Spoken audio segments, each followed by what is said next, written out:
আসসালামু আলাইকুম। কেমন আছেন সবাই? আশা করি অবশ্যই ভালো আছেন। তো মোটামুটি আমরা সিআরপিসিটা টোটালটা শেষ করেছি। তো আজকে অলরেডি আমরা পিডিএফটা দিয়ে দিয়েছি। আজকে টোটাল যে সিআরপিসির উপরে আমাদের 20 মার্কের জন্য আমরা বার কাউন্সিলে পরীক্ষা দিব। তো অনেকের কাছে তারপরেও অনেকটা কঠিন মনে হয়। তো আজকে এই পিডিএফ এর মধ্যে যেগুলো আপনার ইয়েলো কালার আছে, যদি এই সেকশনগুলো শুধুমাত্র আপনি পড়েন, 20-এর মধ্যে 16 আপনার জন্য যথেষ্ট। তো আমরা যে কাজটা করব, যে এখানে অনেকগুলা সেকশন বাদ দেওয়া আছে, তারপরও আরো কিছু ইয়েলো করা আছে। তার মানেটা হচ্ছে যে এই সেকশনগুলো ইয়েলো করা আছে, এগুলো আপনি কোনো অবস্থায় বাদ দিতে পারবেন না। যদি শুধু এই সেকশনগুলোও পড়েন, আপনি 20-এর মধ্যে 16 আপনার অ্যান্সার করা সম্ভব। এর বাইরে আপনার যাওয়ার কিন্তু দরকার নাই। আর কিছু সেকশন আছে মোটামুটি, যদি আপনি 20-এ 20 পাইতে চান সেগুলোও পড়তে হবে। বাকিগুলো একদম আপনার টোটালি দরকার নাই, যেহেতু মোটামুটি আমরা আর মাত্র 2 মাস সময় পাবো। জাস্ট অক্টোবর নভেম্বর তো শুরুই হচ্ছে। তো এখন থেকে আমাদের যে পড়াশোনাটা হবে সেটা হচ্ছে জাস্ট যেটা আমাদের কাজে লাগবে, প্রয়োজনে সেটা আমরা 10 বার করে রিভিশন দিব। যেগুলো আমাদের ছোটখাটো দরকার নাই। আর 100টা এমসিকিউর মধ্যে আমাদের টার্গেট থাকবে আমরা 80টা অ্যান্সার করব। কখনো 100টার মধ্যে 100টা আপনি টার্গেট করে নিজেকে এত টেনশন নিয়ে লাভ নাই। তার চাইতে ভালো আপনি 80টা অ্যান্সার করবেন। যেইটা আপনি পড়বেন ওইটা যাতে আপনার এমন বিশ্লেষণ ভাবে আপনি পড়তে পারেন যে আপনি 6 মাস পরেও যাতে ওই বইটা দেখলে আপনার মনে পড়ে যে এর ভিতরে কি ছিল, কি কি আছে। আমরা তাহলে এইখানে আমরা কোনো বাংলা রাখি নাই। কারণটা হচ্ছে যে ধীরে ধীরে আপনি আইনজীবী হবেন, আপনার জানেন অলরেডি আমরা সেকশনগুলো পড়ে আসছি। তো পাশাপাশি আমি বাংলায় বলে দিব। আপনি প্রয়োজনে এই পিডিএফটা প্রিন্ট করে নেবেন, নিয়ে আপনি বারবার হাতের মধ্যে দেখবেন যে কোন সেকশনের ভিতরটা আপনার মনে পড়তেছে, কোনটা আপনি ভুলে গেছেন। এটা জাস্ট আপনি কাজে লাগাবেন। যেটা ভুলে গেছেন বই খুলে দেখবেন, প্রয়োজনে আমাদের হ্যান্ড নোটগুলো খুলে দেখবেন। তো শুরু করি তাহলে আমরা মোটামুটি। আর প্রয়োজনে এই যে ভিডিওটা আছে, প্রয়োজনে আপনি এটা অডিও দিয়ে 10 বার শুনেন পরবর্তীতে, যাতে সেকশন নাম্বারগুলো আপনার শুনতে শুনতেই মুখস্থ হয়ে যায়, অন্য কিছু আপনার করতে লাগবে না। তো আমরা শুরু করি তাহলে। আজকের আলোচনায় যেটা চলে আসবে আমাদের, যেহেতু আমরা পড়তেছি কি ফৌজদারি কার্যবিধি, তো বুঝতেই পারতেছি একটা ক্রিমিনাল মামলার পদ্ধতি আমরা পড়বো। তো এর জন্য সবচেয়ে গুরুত্বপূর্ণ হচ্ছে আদালতের পরিচিতি। আমরা সবাই জানি, প্রয়োজনে আপনার পড়ার টেবিলের সামনে রাখবেন, অথবা গ্রুপে আমরা একটা ইমেজ দিয়ে দিয়েছি, ফটো দিয়ে দিয়েছি, ওইটা প্রিন্ট করে রাখে দিবেন, আপনি ভুলবেন না। নাম্বার 6 নাম্বার যে সেকশনটা আছে, এটা সর্বাবস্থায় আপনার জন্য গুরুত্বপূর্ণ। এখানে 3-4 প্রকারের এমসিকিউ হইতে পারে। যে ক্লাসিফিকেশন অফ ক্রিমিনাল কোড, ফৌজদারি আদালত কত প্রকার, এখান থেকে নানা প্রকার ভাবে কি হইতে পারে, এমসিকিউ কিন্তু হইতে পারে। কারণ এটার ভিতরে আমরা পড়লে প্রথমে পাই যে 2 প্রকার দেওয়া আছে। ফৌজদারি আদালত 2 প্রকার, দায়রা আদালত আর হচ্ছে আমাদের ম্যাজিস্ট্রেট আদালত। তারপরে আবার বলা হচ্ছে যে ম্যাজিস্ট্রেটরা হচ্ছেন 2 প্রকার, বিচারিক ম্যাজিস্ট্রেট এবং নির্বাহী ম্যাজিস্ট্রেট। তারপরে আবার বলা হচ্ছে যে বিচারিক ম্যাজিস্ট্রেট হচ্ছেন আমার আবার 4 প্রকার। তাহলে এই একটা জায়গা থেকে আপনার 3টা জিনিস মুখস্থ রাখতে হবে। যে কোনো একটা তারা দিতে পারে এবং তাদের ব্যাপার নাও দিতে পারে। কিন্তু 6 নাম্বার সেকশনটা একদম 100-তে 100 আপনি লাল কালিতে দাগিয়ে রাখেন, এটা আপনার জন্য যথেষ্ট। এর পরবর্তীতে এই 9 থেকে যে 12 আছে, এখানে আপনার পড়ার কিছুই নেই, জাস্ট এইটা আপনি অলরেডি জানেন। এতটুকু জাস্ট মনে রাখবেন, 9 নাম্বারে দায়রা আদালতের কথা বলে 3জন বিচারক থাকে, এটা মুখস্থ করার কিছুই নেই, আমরা অলরেডি জানি। 10 নাম্বারে জাস্ট এতটুকু মনে রাখবেন যে নির্বাহী ম্যাজিস্ট্রেট রিলেটেড আলোচনা আছে, আর কিছু ভিতরে দরকার নাই। যদি একান্তই মনে রাখতে চান যে সরকার চাইলে কমিশনার অফ পুলিশ যারা আছে মেট্রোপলিটন এলাকায়, এদেরকে এক্সিকিউটিভ ম্যাজিস্ট্রেট বানাইতে পারে। যদি 10 নাম্বারে একান্ত মনে রাখতেই চান, তাহলে পুলিশ কমিশনারকে সরকার এক্সিকিউটিভ ম্যাজিস্ট্রেটের দায়িত্ব দিতে পারে। আর 11 নম্বরে যদি আপনি মনে রাখতে চান জুডিশিয়াল ম্যাজিস্ট্রেট বা বিচারিক ম্যাজিস্ট্রেটের ক্ষেত্রে এতটুকু মনে রাখতে পারেন যে সরকার যদি চায় হাইকোর্ট বিভাগের সাথে আলোচনা করে কি করতে পারে, যেই কোনো নির্বাহী ম্যাজিস্ট্রেটকে বিচারিক ম্যাজিস্ট্রেটের দায়িত্ব দিতে পারে যতদিন তার দরকার। আর যতদিন উনি বিচারিক ম্যাজিস্ট্রেটের দায়িত্ব পালন করবেন, নির্বাহী ম্যাজিস্ট্রেটের দায়িত্ব পালন করতে পারবেন না। জাস্ট এই শব্দটা। আর স্পেশাল ম্যাজিস্ট্রেটটার ক্ষেত্রে এখানে নর্মালি দরকার নাই, তারপরে সেকশন নাম্বারটা মাঝে মধ্যে আসতে পারে যে স্পেশাল ম্যাজিস্ট্রেট কত ধারায় দেওয়া আছে। তো এই জন্য 12 নম্বরটার ধারাটাই গুরুত্বপূর্ণ। আর ভিতরে 2টা কথা বলে, চাইলে আপনি মনে রাখতে পারেন, না চাইলে নাই। একটা হচ্ছে যে আমাদের এক্সিকিউটিভ ম্যাজিস্ট্রেট স্পেশাল, আর একটা হচ্ছে বিচারিক ম্যাজিস্ট্রেট স্পেশাল, দুটোই আর কিছু না। তো এক্সিকিউটিভ ম্যাজিস্ট্রেট স্পেশালের ক্ষেত্রে সরকার নিজে থেকে নিজে দিতে পারবে, হাইকোর্টের পারমিশন বা আলোচনা করার দরকার নাই। আর যদি বিচারিক ম্যাজিস্ট্রেট হয় তাহলে হাইকোর্টের সাথে আলোচনা করে দিবে, জাস্ট এতটুকুই। তাহলে এই 6 থেকে 12 এই টোটালটাই হচ্ছে আমাদের একটা কনসেপ্ট। তাহলে আপনি পড়াশোনাটা কনসেপ্ট ভিত্তিক করেন, প্রয়োজনে আপনি গল্প আকারে নিজেকে সাজান যে 2 প্রকারের ফৌজদারি আদালত আছে, আমাদের 2 প্রকারের ম্যাজিস্ট্রেট আছে, বিচারিক এবং নির্বাহী। আবার বিচারিক ম্যাজিস্ট্রেট হচ্ছে আমাদের 4 প্রকার। এরপরে আমরা এই যে নির্বাহী ম্যাজিস্ট্রেট 10-এ পাই, বিচারিক ম্যাজিস্ট্রেট 11-তে পাচ্ছি, 12-তে স্পেশাল ম্যাজিস্ট্রেট। জাস্ট এই কয়টা শব্দ, শেষ, আর কিন্তু কিছুই নেই। এরপরে জাস্টিস অফ পিস, এই শব্দটা একটু মনে রাখবেন। আসলে জাস্টিস অফ পিস এক শব্দ মনে রাখতে পারেন যে সমাজে আইন শৃঙ্খলা বজায় রাখার জন্য যাকে নিযুক্ত করা হচ্ছে সেই হচ্ছে জাস্টিস অফ পিস। তো এটার ক্ষেত্রে 2টা সেকশন থাকতো, তো 22 নাম্বারটা আমাদের কোনো কাজের না। তারপরে আপনি চাইলে এটার সাথে রিলেট করে মনে রাখতে পারেন যে 22 নাম্বার ধারার অধীনে সরকার নিয়োগ দিতে পারে বাংলাদেশি যে কোনো নাগরিককে যে কোনো স্থানীয় এলাকার জন্য। তো ওইটা আমাদের অতটা গুরুত্বপূর্ণ না। এখানে মাঝে মধ্যে 2 প্রকারের প্রশ্ন আসে, একটা হচ্ছে সেকশন নাম্বারটাই জিজ্ঞাসা করে যে এক্স অফিসো। তো এই শব্দটার ইংরেজি মনে রাখবেন, এক্স অফিসো, এটা একটা ল্যাটিন ফর্ম, এটা হচ্ছে পদাধিকার বলে, মানে অফিসের ক্ষমতা বলে। তাহলে এই এক্স অফিসো বলে জাস্টিস অফ পিস কত ধারায় আছে এটা গুরুত্বপূর্ণ, ধারা জিজ্ঞেস করে। অথবা আরেকটা আসতে পারে যে কারা কারা হইতে পারেন। তো সুপ্রিম কোর্ট যেহেতু সারা বাংলাদেশের উপর কন্ট্রোল আছে, তাহলে যারাই সুপ্রিম কোর্টের বিচারক, সেটা হাইকোর্ট হোক আর আপিল বিভাগ হোক, সেখানে কোনো সমস্যা নেই। তারা সারা বাংলাদেশের জন্য জাস্টিস অফ পিস, দায়রা হইলে দায়রা তার নিজস্ব এখতিয়ারভুক্তর জন্য জাস্টিস অফ পিস, মেট্রোপলিটন হইলে সে তার অঞ্চলের জন্য। তো এইভাবে জাস্ট থিওরিটা মনে রাখতে পারেন। 2টা জিনিস চাইতে পারে, সেকশন নাম্বার কত, অথবা চাইতে পারে যে কারা। 4টা অপশন দিয়ে বলবে যে নিজের কোন ব্যক্তি। নর্মালি থাকলে ওইটা ওই ডিস্ট্রিক্ট ম্যাজিস্ট্রেটের কথাটা থাকবে। তাইলে আপনি এটা মনে রাখবেন যে ডিএম যিনি ডিস্ট্রিক্ট ম্যাজিস্ট্রেট আছেন উনি জাস্টিস অফ পিস না। যেভাবে এমসিকিউর অপশন থাকুক, আপনি দেখবেন যে একটা অপশন থাকবেই যে ডিএম মানে district magistrate justice of piece কিনা। তাহলে এইটা আপনি নিয়ে নেন যে justice of piece district magistrate হইতে পারে না। তাহলে আপনার বাকিগুলো মনে না রাখলেও চলবে। প্রয়োজনে আপনি পাশে 25-এর পাশে লিখে রাখেন লাল কালিতে যে যিনি ডিস্ট্রিক্ট ম্যাজিস্ট্রেট আছেন বা এক্সিকিউটিভ ম্যাজিস্ট্রেট আছেন এরা জাস্টিস অফ পিস না। তাহলে ভিতরে আর কি আছে এতজনের আপনার ঝামেলাটা লিখতে হবে না। এরপরে চলে যাই আমরা সরাসরি 29-এর বি। এখানে আমরা শুধু এই শব্দটার উপর আপনি জোর দিবেন, কোট আনকোট আপনাকে এটা দিতে পারে যে জুবেনাইল এর বয়স কত, জুবেনাইলের বয়স কত। জাস্ট এই শব্দটাই গুরুত্বপূর্ণ, আর কিছু না। জুবেনাইলের বয়স কত, বয়স হচ্ছে 15 বছর পর্যন্ত। তাহলে এই শব্দটাই আমাদের জন্য গুরুত্বপূর্ণ যে জুবেনাইল আছে 15 বছর পর্যন্ত। যদি কোনো কিশোর, বা এখানে আরেকটা শব্দ ব্যবহার করা হয় ইংরেজিতে ইউথফুল অফেন্ডার, মানে যারা কৈশোর অবস্থায় আছে 14-15 বছরের বাচ্চা, এদেরকে বলা হয় ইউথফুল অফেন্ডার। যেটা আমরা 399-তে এই শব্দটাও পাই যে এদেরকে জেলখানায় রাখা হয় না, এদেরকে সরকার নির্ধারিত বিভিন্ন যে সংশোধনাগারে রাখা হয়। তাহলে দুটো একসাথে আপনি রিলেট করে নেন।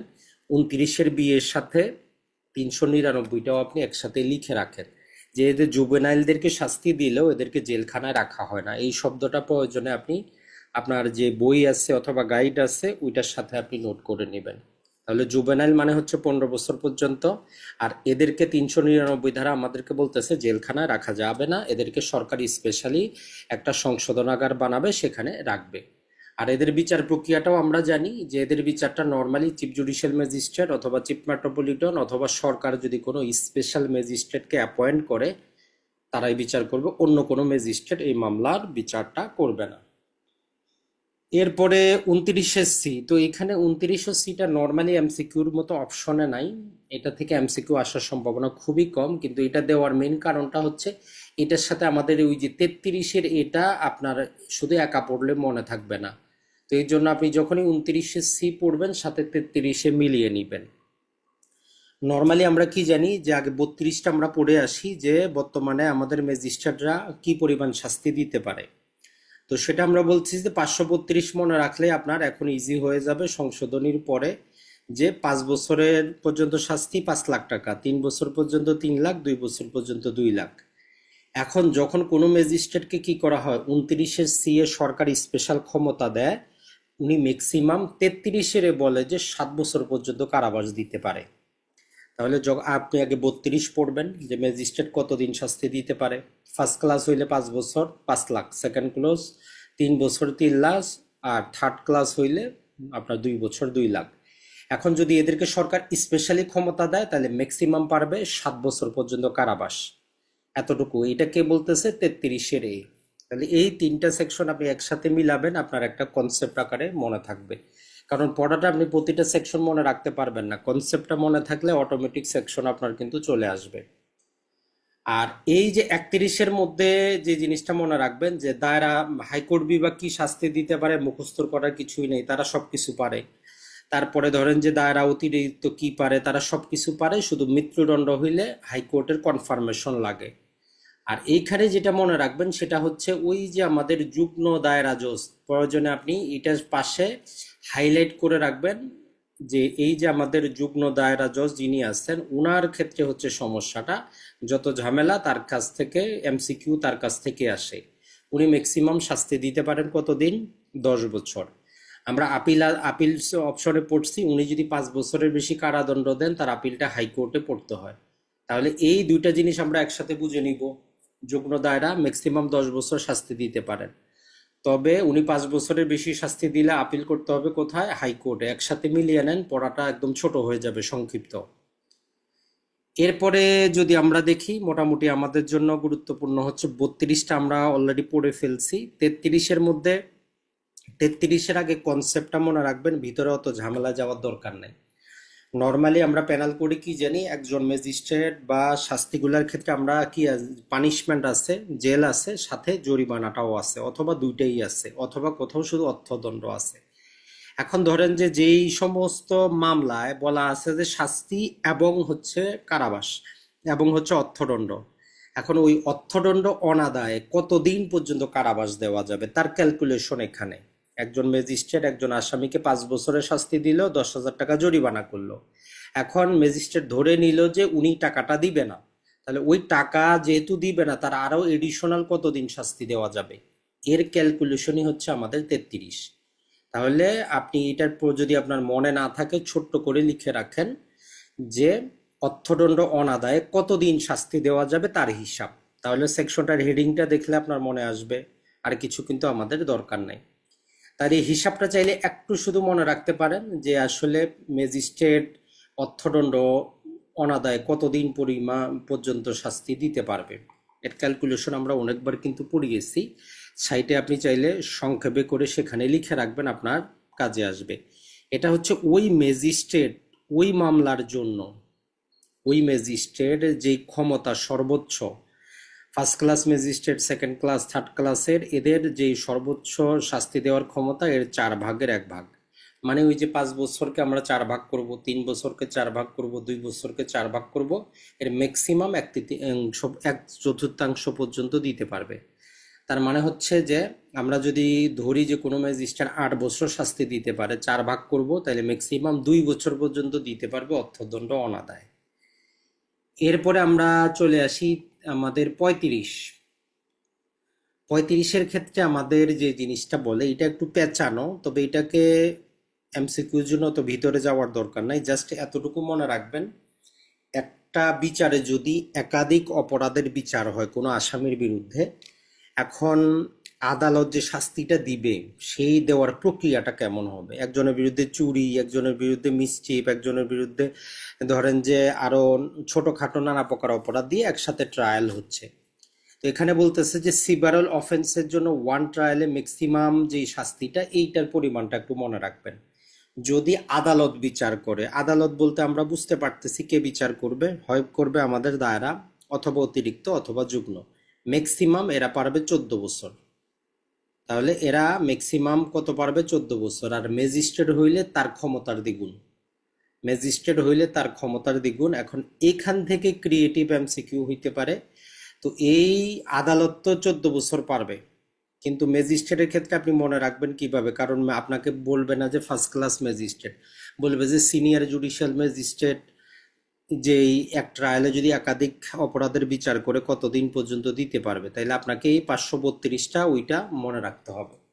তাহলে ফার্স্ট ক্লাস মানে হচ্ছে senior judicial magistrate, second class মানে হচ্ছে জুডিশিয়াল ম্যাজিস্ট্রেট, আর থার্ড ক্লাসের বর্তমানে অস্তিত্ব নাই। তাহলে সিনিয়র জুডিশিয়াল ম্যাজিস্ট্রেট হইলে 10 বছর হবে, সেকেন্ড ক্লাস শুধু জুডিশিয়াল ম্যাজিস্ট্রেট হইলে 6 বছর হবে। এইটা একটু মনে রাখবেন নিজের মতো করে, কারণ জাস্ট যারা এমসিকিউ করে তারা চায় যে আপনি সেকশনটা বুঝে নিজের মতো করে বিশ্লেষণ করতে পারতেছেন কিনা। একদম হুবহু যে এখানে লেখা আছে ফার্স্ট ক্লাস, আপনাকে বলবে ফার্স্ট ক্লাস কতদিন, এটা না। আপনি বাস্তব আদালতের সাথে আপনার যোগাযোগ আছে কিনা, যে ফার্স্ট ক্লাস মানে যে সিনিয়র জুডিশিয়াল, সেকেন্ড ক্লাস মানে যে জুডিশিয়াল ম্যাজিস্ট্রেট, এইটুকুই যাচাই করা, আর কিছু না। তাহলে এই সেকশনটাও আমাদের জন্য গুরুত্বপূর্ণ। এরপরের যে সেকশনটা দেওয়া আছে আমাদের 35-এর এ, এইটা থেকে এমসিকিউ অলরেডি হইছে, তবে এখানে দুইটা কথা বলা আছে, আর কিছু না। 35-এর এতে দুইটা এমসিকিউ হইতে পারে। একটা যেটা হচ্ছে যে একজন ব্যক্তি যতদিন সে জামিনে থাকে, যতদিন পুলিশ হেফাজতে থাকে, তার যখন ফাইনালি শাস্তি অ্যানাউন্স করা হবে, যতদিন মাঝখানে সে জামিনে যে পুলিশ হেফাজতে ছিল, জেলখানায় যতদিন কাটিয়েছে, তার মূল শাস্তি থেকে ওই সময়সীমাটা আমরা বাদ দিব। ধরেন যে কেউ 2 বছর যাবত জেলে ছিল, তারে 5 বছরের শাস্তি দিল, তাহলে আমরা ওই 5 বছর থেকে তার কি করব, 2 বছর বাদ দিব, তাহলে সে কি করবে, 3 বছর জেলে থাকবে। এখন যে এমসিকিউটা হয় যে যদি অলরেডি দেখা যায় যে ইনি 6 বছর যাবত জেলেই আছেন, তার শাস্তি দেওয়া হয়েছে 5 বছর, তো এই ক্ষেত্রে কি করব, তখন বলে যে তাকে ইমিডিয়েট রিলিজ করে দিব, কোনো অর্থদণ্ড থাকলে এটা মওকুফ হবে। এটাতেই কনফিউশন লাগে। নর্মালি অর্থদণ্ড মওকুফ হয় না, কিন্তু যেহেতু এই বেচারাকে আমরা বেশি দিন অন্যায়ভাবে জেলে রাখছি, তো এই জন্য আইন বলতেছে যে তাদেরকে আমরা কম্পনসেশন করি, তারে মুক্ত দিয়ে দিই। তাহলে যদি অলরেডি আসামি বেশি দিন জেল খাটে, তাহলে ইমিডিয়েট তাকে রিলিজ করতে হবে, তার অর্থদণ্ড থাকলে সেটাও মওকুফ। জাস্ট একটুই আমাদের জন্য, আর এত কিছু ভিতরে কিন্তু নাই। এরপরে আমাদের যে জিনিসটা হচ্ছে ম্যাজিস্ট্রেটদের যে ক্ষমতা, 36 আর 37, এটা শুধু সেকশন নাম্বারটা মনে রাখার জন্য, আর কিছু না। আর সাথে আমাদের ওই যে শিডিউলের হচ্ছে 3 আর 4, এইটা একসাথে মনে রাখবেন। আসতে পারে যে ম্যাজিস্ট্রেটের সাধারণ ক্ষমতা কত ধারায় আছে বা কত তফসিলে আছে। তাহলে ধারা হচ্ছে 36, তফসিল হচ্ছে 3, আর স্পেশাল ক্ষমতা 37, আমাদের তফসিল হচ্ছে 4। এখন এই সাধারণ ক্ষমতার স্পেশাল ক্ষমতা কি অলরেডি আমরা পড়ছি। যেমন সাধারণ ক্ষমতায় প্রথম শ্রেণী ম্যাজিস্ট্রেট জবানবন্দি করতে পারে, রিমান্ড দিতে পারে, কিন্তু স্পেশালি ক্ষমতা দেওয়া না থাকলে সেকেন্ড ক্লাস কিন্তু পারে না। তো এই যে ক্ষমতাটা দেওয়া আছে ওইটা ওই শিডিউলে বলা আছে যে সেকেন্ড ক্লাসের এটা হচ্ছে তার এডিশনাল ক্ষমতা। তো ওইখান থেকে আর বেশি কিছু জানার দরকার নাই। এখানে শুধু দুইটা সেকশনের হেডিংটা মনে রাখবেন, আর পাশে ওই শিডিউলটা নাম লিখে রাখবেন। এরপরে এইবারে সংশোধনীতে 46-এর এ থেকে ই পর্যন্ত আমরা পড়েছি যে পুলিশ কিভাবে গ্রেফতার করবে। এখান থেকে এমসিকিউ আসার মতো কিছু নেই, আসলে শুধু একটাই আসবে, সেটা হচ্ছে যে কত ঘন্টার মধ্যে আইনজীবী বা পরিবার বা ফ্যামিলির কাউকে জানাইতে হবে। ওইটা 12 ঘন্টা, এটা মনে রাখলে যথেষ্ট, ভিতরে পড়ার মতো কিছু নেই। জাস্ট নিজের অধিকারটা চিন্তা করবেন যে পুলিশ হোক আর যাই হোক আপনার কাছে আসে, সে পুলিশ কিনা পরিচয় দিতে বাধ্য, পরিচয়পত্র তার কাছে থাকবে, আপনার একটা মানবিক আচরণ করে গ্রেফতার করবে, আপনি যত বড় অপরাধী হন। এটা হচ্ছে বেসিক কমন সেন্স, এটা মুখস্থ করা জিনিস না। আপনি অসুস্থ হইলে ডাক্তারের কাছে নিয়ে যাবে, ডাক্তারের রিপোর্ট সব ম্যাজিস্ট্রেটের কাছে দিবে, ওইখানে পড়ার মতো কিছুই নাই। জাস্ট বাস্তবে আপনি চিন্তা করেন যে আপনি যত বড় অপরাধী করেন, পুলিশ আপনার প্রতি অন্যায় যাতে কিছু না করে, ওই কথাটাই বলা আছে নতুন সংশোধনী, ওই যে এ থেকে নিয়ে ই পর্যন্ত। তো ওইখানে সময় নষ্ট করে কোনো লাভ নাই। আপনি পড়বেন এই 54টা যারা অলরেডি 54 ধারায় গ্রেপ্তারের পূর্বে 9 প্রকার মুখস্থ করেছেন, তাদেরকে আমরা বলেছি ওই 9 প্রকারই মুখস্থ রাখেন। শুধু ওই প্রথম প্রকারকে তারা 3টা ভাগে আরো বাড়ায় দিচ্ছে, আরো 2টা ভাগ বাড়ায় দিচ্ছে। আগে যেটা নিয়ম ছিল যে কগনিজেবল অফেন্স যদি কেউ পুলিশের সামনে করে, পুলিশের যদি সন্দেহ হয়, যে কোনো সময় গ্রেপ্তার করতে পারতো, ওইটারই 3টা ভাগে ভাগ করে দিছে। বলতেছে যে এখন থেকে পুলিশ শুধুমাত্র আমলযোগ্য অপরাধ যদি পুলিশের সামনে ঘটে তাহলে আপনারা গ্রেফতার করবে, 1 নাম্বার।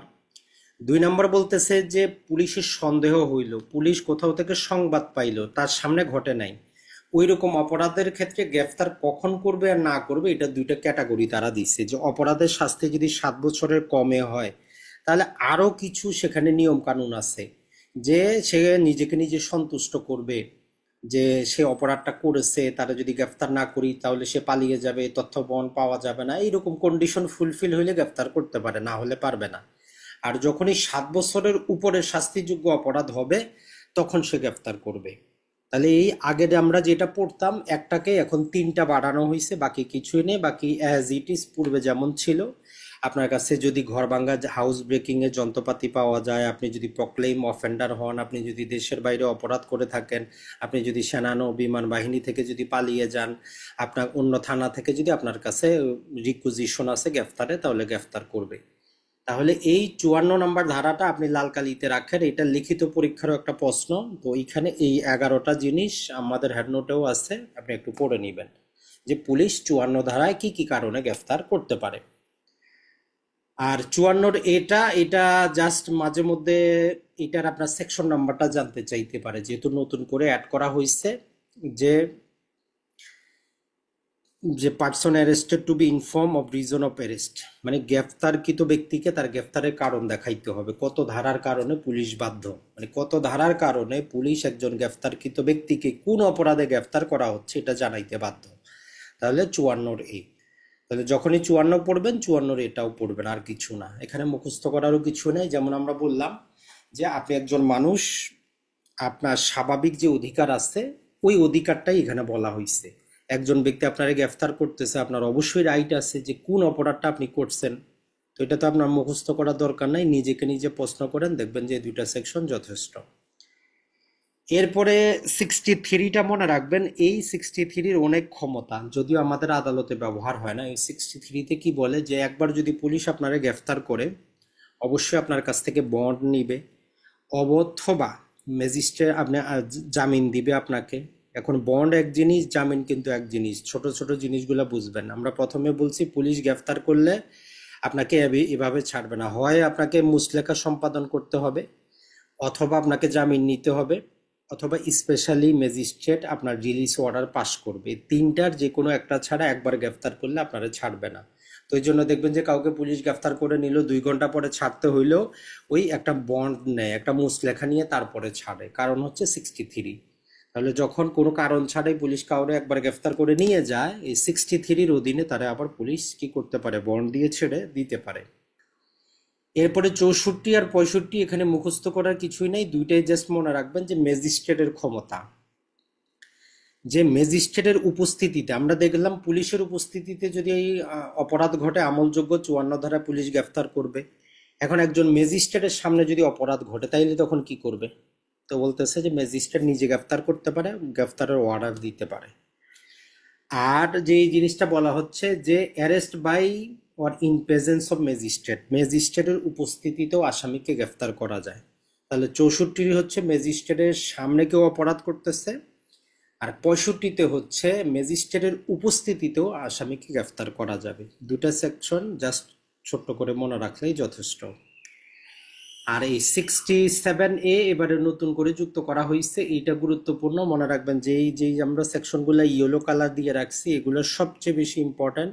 20 মার্কের যে আমরা পরীক্ষাটা নেব, এটার মধ্যে এই ইয়েলোগুলা থেকেই প্রশ্ন থাকবে, অন্যগুলা থেকে থাকবে না।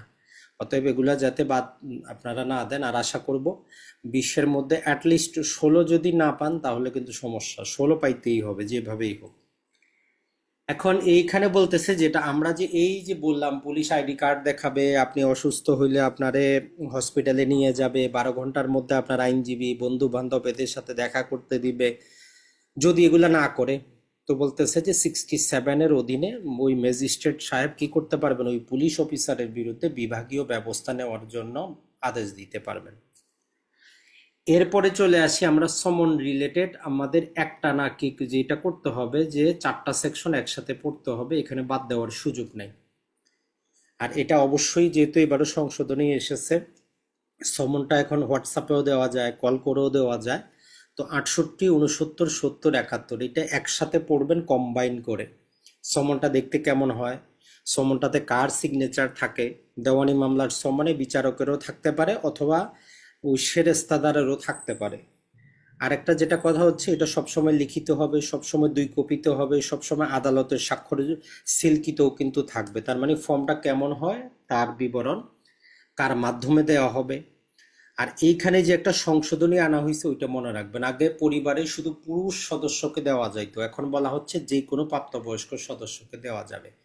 তাহলে এই 4টা সেকশন 68-এ ফর্মের ধরনটা কেমন এবং এটা কার দ্বারা সাব করা হবে, এইখানে কার কার সিগনেচারটা, যে সমনটা যখন আমরা দিব পিছনে কি করব, তার স্বাক্ষরটা নিয়ে নিব। আর যদি ব্যক্তিকে না পাওয়া যায়, তার পরিবারে কোনো পুরুষ সদস্য আগে ছিল পুরুষ সদস্য থাকলে এখন হচ্ছে যে কোনো প্রাপ্তবয়স্ক ব্যক্তিকে আমরা দিয়ে দিতে পারবো। আর 71 বলতেছে উপরের 2 পদ্ধতিতে যদি জারি করতে না পারি, তার বাড়ির সামনে টাঙ্গিয়ে দিলেই চলবে, যেটাকে আপনি ওই আমরা দেওয়ানি মামলার ক্ষেত্রে বলে যে লটকাইয়া সমন জারি, মানে বাড়ির সামনে টাঙ্গিয়ে দেওয়া। তো ওই জন্য বলে যে লটকাইয়া সমন জারি, মানে আপনার বাড়ির সামনে কি করলো, ওই সমনটা লাগাই দিল, পেস্ট করে দিল দেওয়ালের মধ্যে। এরপরে ওয়ারেন্টের ক্ষেত্রে জাস্ট 75টা মনে রাখবেন যে 75 ধারার অধীনে ওয়ারেন্টের ফর্মটা আমরা পাবো। দেখতে কেমন হয় আমরা সবাই জানি। এখানে হচ্ছে যে একটা ওয়ারেন্ট কতদিন পর্যন্ত কার্যকর থাকে, 2টা অপশন, আসামি গ্রেফতার না হওয়া পর্যন্ত অথবা আদালত কর্তৃক বাতিল করা না পর্যন্ত একটা ওয়ারেন্ট জারি থাকে, এর কোনো এক্সপায়ারি ডেট নাই। এরপরে চলে যাবেন, এই 3টা সেকশন সবসময় একসাথে পড়বেন, 87, 88, 89। এটা মনে রাখবেন এইভাবে যে আপনি ব্যক্তিকে প্রথমে আমরা সমন পাঠাই, না আসলে ওয়ারেন্ট ইস্যু করি, তারপরও না পাওয়া গেলে এই 3টা সেকশন কাজে লাগাবো। কি করব, তার জন্য একটা প্রক্লেমেশন, এই শব্দটা মনে রাখবেন, কোট আনকোট মাঝে মধ্যে এটা দিতে পারে যে প্রক্লেমেশন কত ধারায় করা হয়। তাহলে প্রক্লেমেশনটা হচ্ছে আমাদের কত, এই যে 87 ধারায়, মানে হচ্ছে হুলিয়া জারি করা, বলতে পারি যে বিজ্ঞপ্তি প্রচার করা, 3টা সমার্থক শব্দই। তো এ কেন আমরা জারি করব, যদি আসামি পলাতক থাকে, আত্মগোপনে চলে যায়, বিচারক যদি মনে করেন এই আসামিকে পাওয়া সম্ভব না, তাহলে উনি যে কাজটা করবেন সেটা হচ্ছে কমপক্ষে 30 দিন, এখানে একটা সময়সীমা আছে, অ্যাটলিস্ট 30 দিন, 30 দিনের সময় দিয়ে একটা হুলিয়া জারি করবেন যে এতদিন এতটার মধ্যে আপনি আদালতে এসে উপস্থিত হবেন।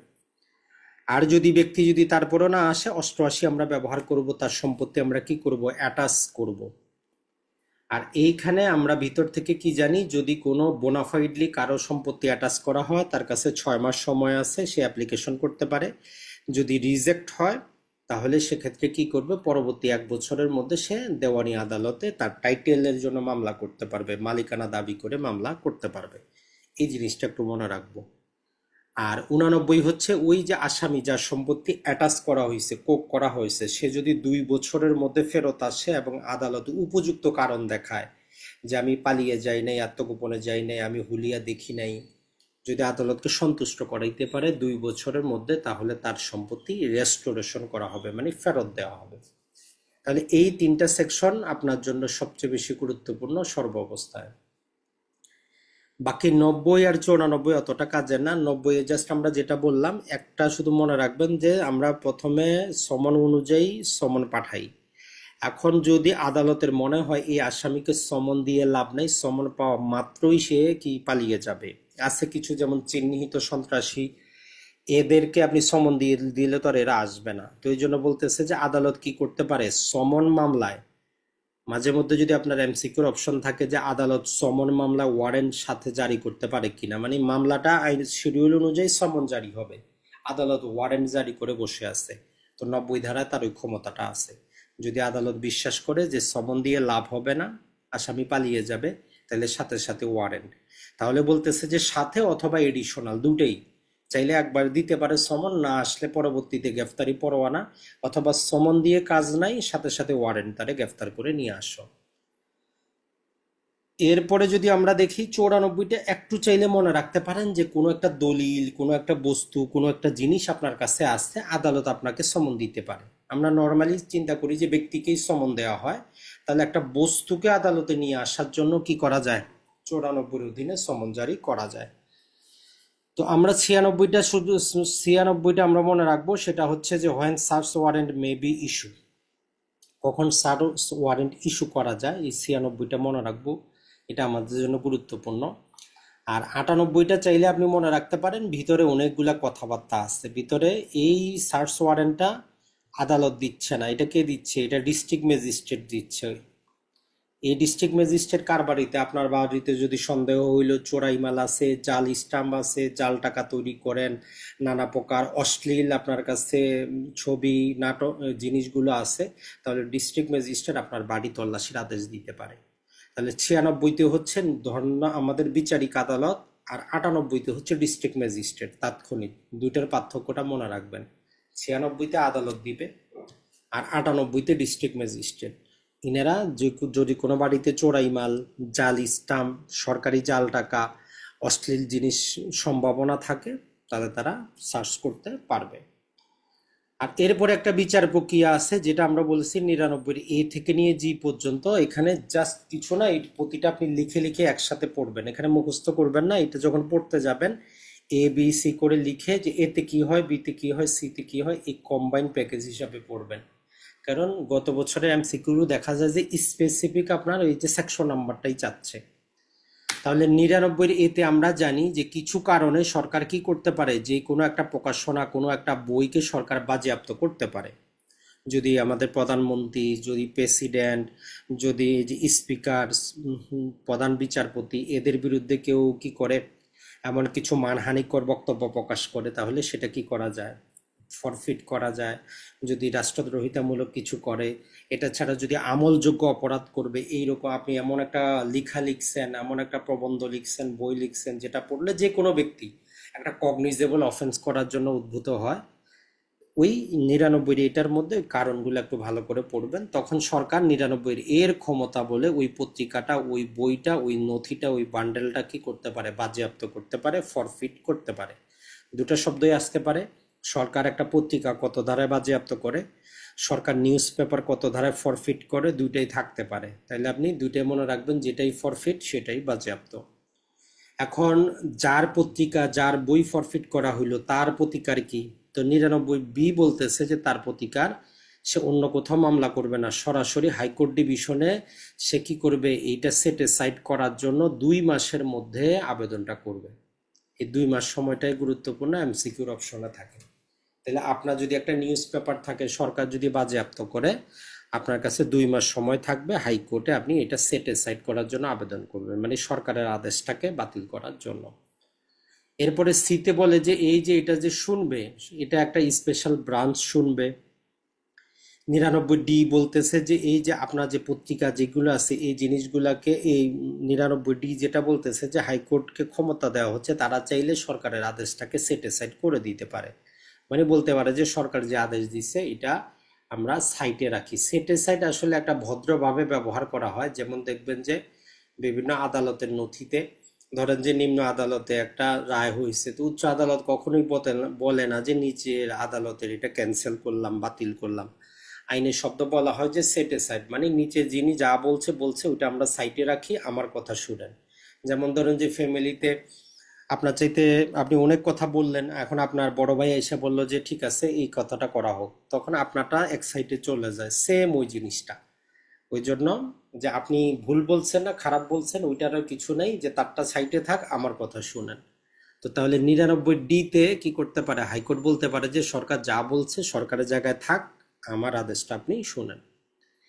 এরপরে এখন আমরা এভিডেন্স কোনটা দিব, বলতেছে যে ওই যে ফরফিট করলাম পত্রিকাটা, বইটা, নথিটা, ওইটাই অ্যাজ এ এভিডেন্স হিসেবে গ্রহণ করা যাবে আদালতে। এরপরে 99 বলতেছে যে হাইকোর্ট ডিভিশনে এই যে মামলাগুলো কতদিনে আমরা কি প্রক্রিয়া করব, ফর্মটা কি হবে, টাকা পয়সা কি লাগবে, এই রিলেটেড নিয়ম কানুন সুপ্রিম কোর্ট তৈরি করবে দ্রুতই। আর 99 বলতেছে যে জুরিসডিকশন টু বার, অন্য কোনো আদালতে মামলা দায়ের করা যাবে না। তাহলে আমরা যে কাজটা করব সেটা হচ্ছে যে এই এ থেকে নিয়ে জি পর্যন্ত এই প্রতিটা সেকশন আপনি অবশ্যই অবশ্যই লিখে পড়বেন। আপনার দায়িত্ব হচ্ছে এটা, এটা আপনি লিখে পড়বেন, আপনার দায়িত্ব হচ্ছে এটা। এরপরে চলে আসি আমরা আমাদের 100 নম্বর সেকশন। আমরা বলেছি এটা জাস্ট মনে রাখবেন, এটা হচ্ছে যে মিনি হেবিয়াস কর্পাস।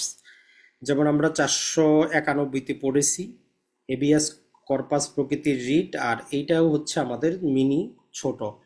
এটার মাধ্যমে কি করা যায়, কোনো ব্যক্তিকে যদি অবৈধভাবে কেউ আটক রাখে তাহলে ম্যাজিস্ট্রেট সাহেব আদেশ দিতে পারেন যে তাকে কি করা হোক, মুক্ত করে ম্যাজিস্ট্রেটের সামনে উপস্থাপন করা হোক। তাহলে 100 নাম্বার হচ্ছে কাউকে যদি কেউ রংফুলি কনফাইন করে তাকে মুক্তির আদেশ দিতে পারে এই 100 নাম্বারে। এরপরে 103টা মনে রাখবেন, এটা বাস্তব জীবনে আপনি সব ক্ষেত্রে কাজে আসবে। সেটা হচ্ছে পুলিশ যে কোনো জায়গায় তল্লাশি করুক, যে কোনো জায়গায়, অ্যাট এনি প্লেস, অবশ্যই অবশ্যই দুইজন সাক্ষীর সামনে তল্লাশিটা করবে, স্থানীয় সাক্ষীর সামনে তল্লাশিটা করবে, ওই কথাটাই এখানে বলতেছে। আর 104 বলতেছে যে আপনি যে দলিলপত্র উপস্থাপন করলেন ম্যাজিস্ট্রেট এগুলা কি করতে পারে, আটক করতে পারে। আর 105 যেটা বলতেছে যে ম্যাজিস্ট্রেট কি করতে পারে, ডাইরেক্ট করতে পারে তার উপস্থিতিতে কোনো একটা জায়গা, কোনো একটা স্থান তল্লাশি করার জন্য। তো এইটা ছিল আমাদের টোটাল আরেকটা কনসেপ্ট। তাহলে এই যে ছোট ছোট জিনিসগুলো আমরা পড়লাম, এমসিকিউ কিন্তু আপনার এই হালকা জায়গা থেকেই আসবে, অত গভীরে যাওয়ার কিন্তু কোনো কাজ নাই। এরপরে 106 থেকে 10 পর্যন্ত আমরা যে টেকনিকটা দিছি ওই টেকনিকেই পড়বেন, এখানে মুখস্থ করার মতো কিছু নাই। ওই যে ওই শব্দটা মনে রাখবেন, ইংরেজি COSSH, দুইবার লিখলে আপনার মুখস্থ হয়ে যাবে। এইটাতে আমরা এই কয়টা সেকশন পাবো, আর এখানে লিখবেন যে আপনি 3 লিখলেন, তাহলে 3-1-1-1, 3টা 1 দিয়ে দেন। এটাতেও 1 বছরের মুসলেখা, এটাতেও 1 বছরের মুসলেখা, এটাতেও 1 বছরের মুসলেখা, আর সর্বশেষ হচ্ছে 3 বছর। এখানে বলছে কি, সিতে বলছে কনভিকশনের পরে যখন মুক্ত হবে তখন যাতে বাইরে যায়, যাতে আবার কি করে নানা প্রকার দুর্ঘটনা না ঘটায়, তাহলে 3 বছরের ম্যাক্সিমাম মুসলেখা গ্রহণ করা যাবে। শান্তিভঙ্গের মুসলেখা, আদার কেসেস 1 বছর, রাষ্ট্রদ্রোহিতামূলক কথাবার্তা, সিডিশিয়াস কথাবার্তা 1 বছর, সাসপেক্ট সন্দেহজনক চলাফেরা ঘোরাফেরা 1 বছর, আর হেবিচুয়াল অভ্যাসগত যারা অপেন্ডার এদের জন্য 3 বছর। এই শব্দটা মনে রাখলেই যথেষ্ট, এর চাইতে বেশি কিছু কিন্তু ভিতরে নাই। আর এইখানে আপনি 118টা এই কাজ মনে রাখতে পারেন। নর্মালি 118-র অধীনে বিচারক আদেশটা দেন, ম্যাজিস্ট্রেট আদেশটা দেন। এই যে মুসলেখার আদেশ 118 নম্বর সেকশনের অধীনে প্রদান করা হয়, এই জন্য এটা মনে রাখতে পারেন। এই যে 107, 8, 9, 10 এইগুলা সম্পাদন করার আদেশ দেওয়া হয় 118 নম্বর সেকশনে। আর বাকি এই যে 122, 124, 125, 126, এই 4টা সেকশন আপনি চাইলে পড়তে পারেন, না চাইলে নাই। এখানে মূল কথাটা হচ্ছে যে জিম্মাদার থাকে। আমরা জানি যে বন্ড কি জিনিস, জিম্মাদার কি জিনিস, আমরা কিন্তু আপনাদেরকে শিখাইছি যে মুসলেখা বা বন্ড হচ্ছে আপনি নিজে স্বাক্ষর করবেন যে এই সত্য পালন করবেন, না করলে এত টাকা আপনার কি করবেন, আপনি প্রদান করবেন, এটা হচ্ছে বন্ড। আর আপনার এই বন্ডের সাথে একজন ব্যক্তি প্রয়োজন, একজন বা দুইজন, যতজন বিচারক আদেশ করে তারাও আইসে কি করবে, বলবে যে হ্যাঁ এই ব্যক্তি কথাবার্তা মানে চলবে, যখন দরকার হয় আসবে, না হলে আমি নিজে আসবো, টাকা না দিলে আমি দিব। একে বলে সিউরিটি বা জিম্মাদার। তো এই রকম আপনি যখন আদালত আদেশ দিল যে বন্ড সিগনেচার করেন, জিম্মাদার নিয়ে আসেন, তো 122-এ বলতেছে যে আদালত ওই জিম্মাদারকে রিজেক্ট করতে পারে যদি মনে হয় যে নাবালক, পাগল, অতিবৃদ্ধ, ওই যাকে জিম্মাদার আনতেছে সে নিজেও একদম 420 লোক, তো আদালত বলতে পারে এটাকে আমি নিব না। তার মানে 122-এ আদালত জিম্মাদারকে রিজেক্ট করতে পারে। এরপরে 124-এ যেই বলতেছে যে এই ডিস্ট্রিক্ট ম্যাজিস্ট্রেটের ক্ষমতা হচ্ছে যে তাকে যদি আপনি বন্ড না দেন, নর্মালি আপনাকে জেলে পাঠানো হয়, আপনাকে তো ছেড়ে দিবে না আপনি যতক্ষণ বন্ড সিগনেচার করবেন না। তো তখন ডিস্ট্রিক্ট ম্যাজিস্ট্রেট চাইলে কি করতে পারে, রিলিজ করতে পারে 124 ধারার অধীনে। সম্ভবত গতবারের আগের বার এটা ছিল যে কত ধারার অধীনে ডিস্ট্রিক্ট ম্যাজিস্ট্রেট কি করতে পারে, আসামিকে রিলিজ করতে পারে, তো এটা হচ্ছে 124-এর অধীনে। এরপরে 125টাও ওই রকম, এই যে ডিস্ট্রিক্ট ম্যাজিস্ট্রেট ক্যান্সেল করতে পারে যে কোনো বন্ড, আপনি যে 3 বছরের বন্ড সিগনেচার করছেন, ডিস্ট্রিক্ট ম্যাজিস্ট্রেট বলতে পারে যে আপনার বন্ড আর দরকার নাই, ক্যান্সেল করলাম। আর 126-এ ওই যে আপনি একজনকে ভালো সম্পর্ক ভালো ছিল, জিম্মাদার হয়ে আপনাকে বের করে নিয়ে আসছে, তার সাথে আপনার দ্বন্দ্ব হইছে, এখন ওই জিম্মাদার আদালতে গিয়ে বলতে পারে আমি তার যে জিম্মাদার আর থাকবো না, আমাকে আপনি কি করেন, রিলিফ করে দেন, ডিসচার্জ করে দেন, তাকে নতুন জিম্মাদার দিতে বলেন। তো 126-এ হচ্ছে ডিসচার্জ অফ সিউরিটি, যদি কেউ আবেদন করে 126-এর অধীনে, তাহলে 122 থেকে 126 সব জায়গায় দেখতেন যে ক্ষমতা ক্ষমতা, মানে কোন কাজটা করার কার ক্ষমতা। এরপরে 127 আর 28 নর্মালি এটা অতটা কাজের না, এটা হচ্ছে ওই যে অবৈধ সমাবেশগুলো করা হয়, ওই জন্য অবৈধ সমাবেশ যদি ছত্রভঙ্গ করতে চায় ম্যাজিস্ট্রেট অথবা পুলিশ অফিসার আদেশ দিতে পারে যে ভাই আপনারা চলে যান, এখানে থাকিয়েন না, 127 ধারা। এরপরেও যদি না যায় বলে যে সিভিল ফোর্স প্রয়োগ করবে, লাঠি সোটা না, সিভিল ফোর্স মানে মানুষরা তাদের টেনে হেসডে এক সাইডে নিয়ে যাবে। এরপরেও না গেলে হচ্ছে যে 29-এ ইউজ মিলিটারি ফোর্স। তাহলে যদি পড়তে চান তিনোটা একসাথে পড়বেন, যে 127-এ ভদ্রভাবে বলবো, 128-এ আর একটু জোরাজুরি করব, 129-এ মানে মিলিটারি ফোর্স মানে একদম লাঠি দিয়ে মেরে দৌড়ায় দিব। তো পড়লে আপনি তিনটা একসাথে পড়বেন, তাহলে ইজিলি মনে থাকবে। এরপরে যদি আমরা যাই, সেটা হচ্ছে যে আমাদের পাবলিক নিউসেন্স রিলেটেড একটা চ্যাপ্টার আছে। তো ওইখানে মূলত আমাদের দুইটা সেকশন কাজের। 132-এর বলে যে মেট্রোপলিটন এলাকায় মানে মহানগর, যেমন ঢাকা মহানগর, চট্টগ্রাম, সিলেট, রাজশাহী, এগুলাতে এই অধ্যায়টা প্রযোজ্য না। মানে আমরা যে কথাগুলা বললাম পাবলিক নিউসেন্সের জিনিসগুলা প্রযোজ্য হবে না। আর 133-এ আসলে বলে যে পাবলিক নিউসেন্স জিনিসটা কি, কোনটাকে আমরা পাবলিক নিউসেন্স বলতেছি। তো সেখানে আমাদের নানা প্রকার পাবলিক নিউসেন্স দেওয়া আছে। তো যেমন ধরেন যে আপনার কারো বিল্ডিং তৈরি হচ্ছে, সেখানে সেফটি লাগায় নাই, কেউ ভয়ঙ্কর জন্তু জানোয়ার বাসার সামনে বেঁধে রাখছে, ওই যে রাস্তার মধ্য দিয়ে মেইন হোলের ঢাকনাটা সে লাগায় নাই, তার গাছ একটা ভেঙে পড়ে যাচ্ছে, কাটতেছে না। তো এইরকম অনেক কিছু দেওয়া আছে, মোটামুটি সম্ভবত 6টা থেকে 7টা, অত গভীরে যাওয়ার দরকার নাই। আমাদের গুরুত্বপূর্ণ হচ্ছে 144। তো এইটা বাস্তব জীবনে প্রতিদিন এইটারই, যারা আইনজীবী হইলে আপনার প্রাথমিক অবস্থায় কাজ হবে এটার সাথেই।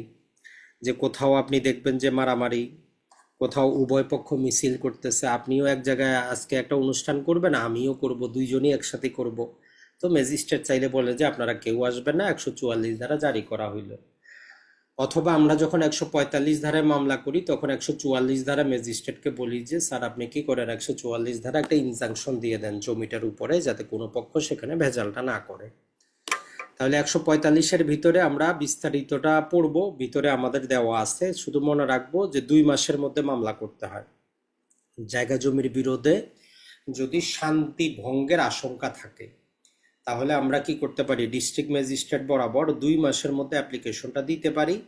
অথবা ডিস্ট্রিক্ট ম্যাজিস্ট্রেট যদি কোনো মাধ্যমে শুনে যে কোথাও জায়গা জমির বিরোধ নিয়ে মারামারি হবে, কাটাকাটি হবে, শান্তি শৃঙ্খলা নষ্ট হবে, উনি আদেশটা দিতে পারেন। বিস্তারিত আছে, সেখান থেকে পড়ে নেবেন। এরপরে 146-এ যদি আমরা দেখি, যদি দেখা যায় যে মালিকানা নির্ধারণ মানে দখল কার ছিল এটাতে ডাউটফুল, কোনো পক্ষই প্রমাণ করতে পারে নাই, তাহলে ম্যাজিস্ট্রেট কি করতে পারে, সম্পত্তি অ্যাটাচ করে বলতে পারে যে আপনারা দেওয়ানি আদালতে যান। আর 147-এর ক্ষেত্রে মনে রাখবেন সুখাধিকার রিলেটেড। আপনি একটা জিনিস ব্যবহার করেন, ব্যবহার করতে করতে হঠাৎ করে কেউ বাধা দিচ্ছে, তো এখানে কন্ডিশন যেটা সেটা হচ্ছে যদি আপনি প্রতিদিন ব্যবহার করার মতো কোনো অধিকার হয়, যেমন একটা রাস্তা আপনি প্রতিদিন চলেন, যদি গত 3 মাসে আপনি না চলেন তাহলে আজকে আপনি মামলা করতে পারবেন না। আর যদি বছর বছর বা বিভিন্ন অনুষ্ঠান উপলক্ষে, যেমন ধরেন যে আমাদের 2 ঈদে 2বার যে কোনো জায়গায় মানুষ নামাজ পড়ে, হিন্দুদের পূজার সময় পূজা করে, তো এইরকম ডিসপিউট হইলে বলতেছে যে গতবার যদি আপনি কি করেন, গতবার যদি পালন না করেন এইবার আপনি অধিকার দাবি করতে পারেন না। মানে 2024 সালে হয়তো আপনি অধিকারটা প্রয়োগ করেন না, এখন 25 সালে গেছেন, উনি বাধা দিচ্ছে, আপনি মামলা করতে পারবেন না। গতবার প্রয়োগ করতে হবে, তবেই এবারে সুযোগ পাবেন, না হলে নাই। তাহলে 147-এ দুইটা জিনিস মনে রাখবো, গত 3 মাসে যদি আপনি ব্যবহার না করেন তাহলে প্রতিদিন ব্যবহার করেন, এমন সুখাধিকারের কোনো প্রতিকার নাই। আর যদি বছর বছর হয় তাহলে গত বছর ব্যবহার করতে হবে, না হলে এই বছরের এই ধারার অধীনে প্রতিকার আমরা পাবো না। আর মাঝে মধ্যে যদি একটা কনফিউজিং ধারা আপনাকে দিয়ে দিতে পারে 148, লোকাল ইনকোয়ারি কোথায় আছে। তো এরকম আমরা আরেকটা শব্দ পাবো, লোকাল ইন্সপেকশন। দুইটা কিন্তু দুই জিনিস মনে রাখবেন, ম্যাক্সিমাম লোকাল ইন্সপেকশন কিন্তু আসে। তাহলে দুইটাই আপনি পাশাপাশি লিখবেন। লোকাল ইনকোয়ারি এটা করতেছে ডিস্ট্রিক্ট ম্যাজিস্ট্রেট বা এক্সিকিউটিভ ম্যাজিস্ট্রেট, আর লোকাল ইন্সপেকশন করবে বিচারক। সেটা আমরা আরো ওই যে 539-এর মধ্যে পাবো, 39B এর মধ্যে পাবো।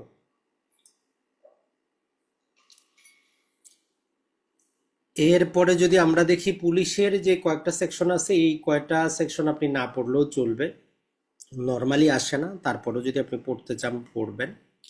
এরপরে পুলিশ ইনভেস্টিগেশন রিলেটেড এই 4টা সেকশন গুরুত্বপূর্ণ, বিস্তারিত আমাদের পড়া আছে। জাস্ট আমরা বলবো যে 154তে মামলা দায়ের হয়, 155তে নন কগনিজেবল হইলে রেকর্ড করে আপনাকে দিয়ে দেয়, বলে যে আদালতে যান।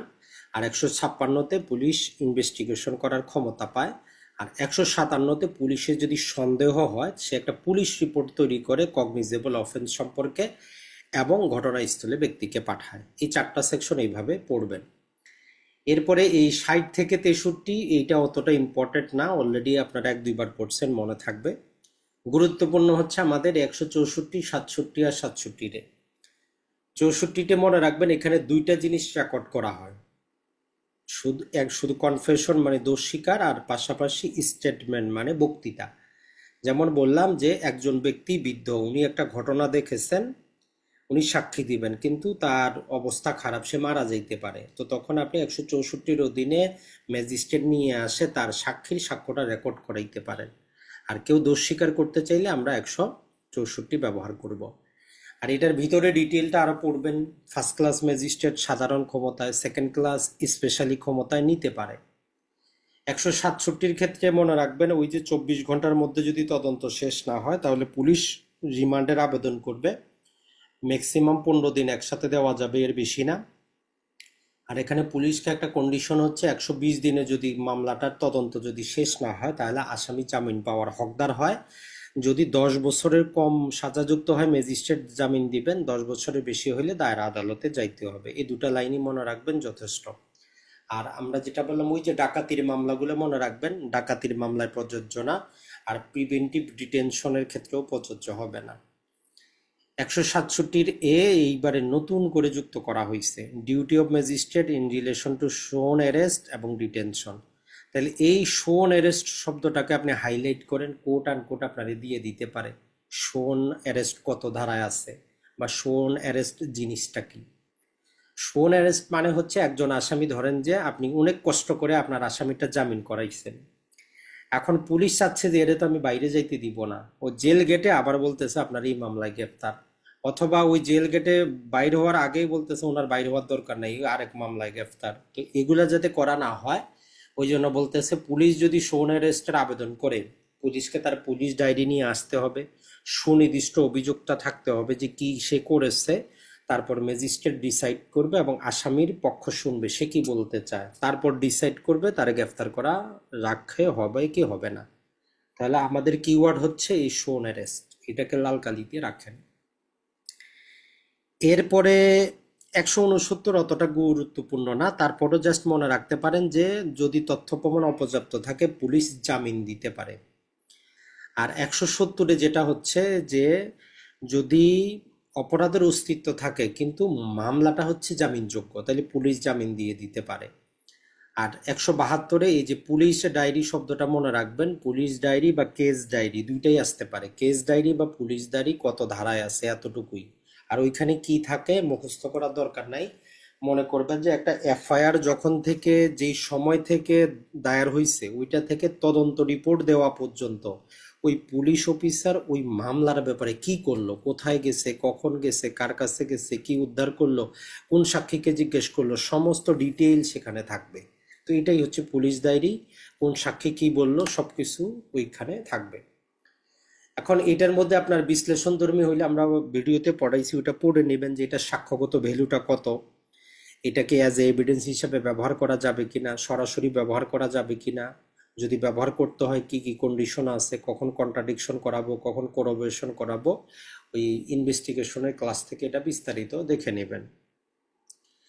173-এর মধ্যে মূলত আপনি এমসিকিউ যেটা আছে 60-এ লিখবে লাগবে। 173-এ আমরা পুলিশ রিপোর্ট জমা করি। 173-এ যদি সংক্ষুব্ধ ব্যক্তি নালিশি কি করতে পারে, সে নারাজি পিটিশন দিতে পারে যে পুলিশের এই তদন্ত রিপোর্টে কি যিনি অভিযোগটা করেছিলেন উনি সন্তুষ্ট না, তাইলে নারাজি পিটিশন হচ্ছে 173। আর পুলিশ কি করতে পারে, তদন্ত রিপোর্ট জমা দেওয়ার পরেও ফার্দার ইনভেস্টিগেশন কন্টিনিউ করতে পারে, চালু রাখতে পারে, ম্যাজিস্ট্রেটের অনুমতির দরকার নাই। এই 3টা শব্দই গুরুত্বপূর্ণ। আর 173-এর এইটার ক্ষেত্রে ইন্টারিম ইনভেস্টিগেশন রিপোর্ট, এটার ওই সংক্ষিপ্ত নামটা আপনাদের দিয়ে দিতে পারে যে IIR, আপনি বলবেন যে আসলো কোথা থেকে, যে আইআরআর কি, ফুল ফর্মটা কি হবে, অথবা এটা কত ধারায় আছে, অথবা এটা কোন কোন অবস্থায় দেওয়া যায়। তার মানে 173টা অনেকভাবে এমসিকিউ হইতে পারে, এখন থেকে প্রস্তুত থাকেন।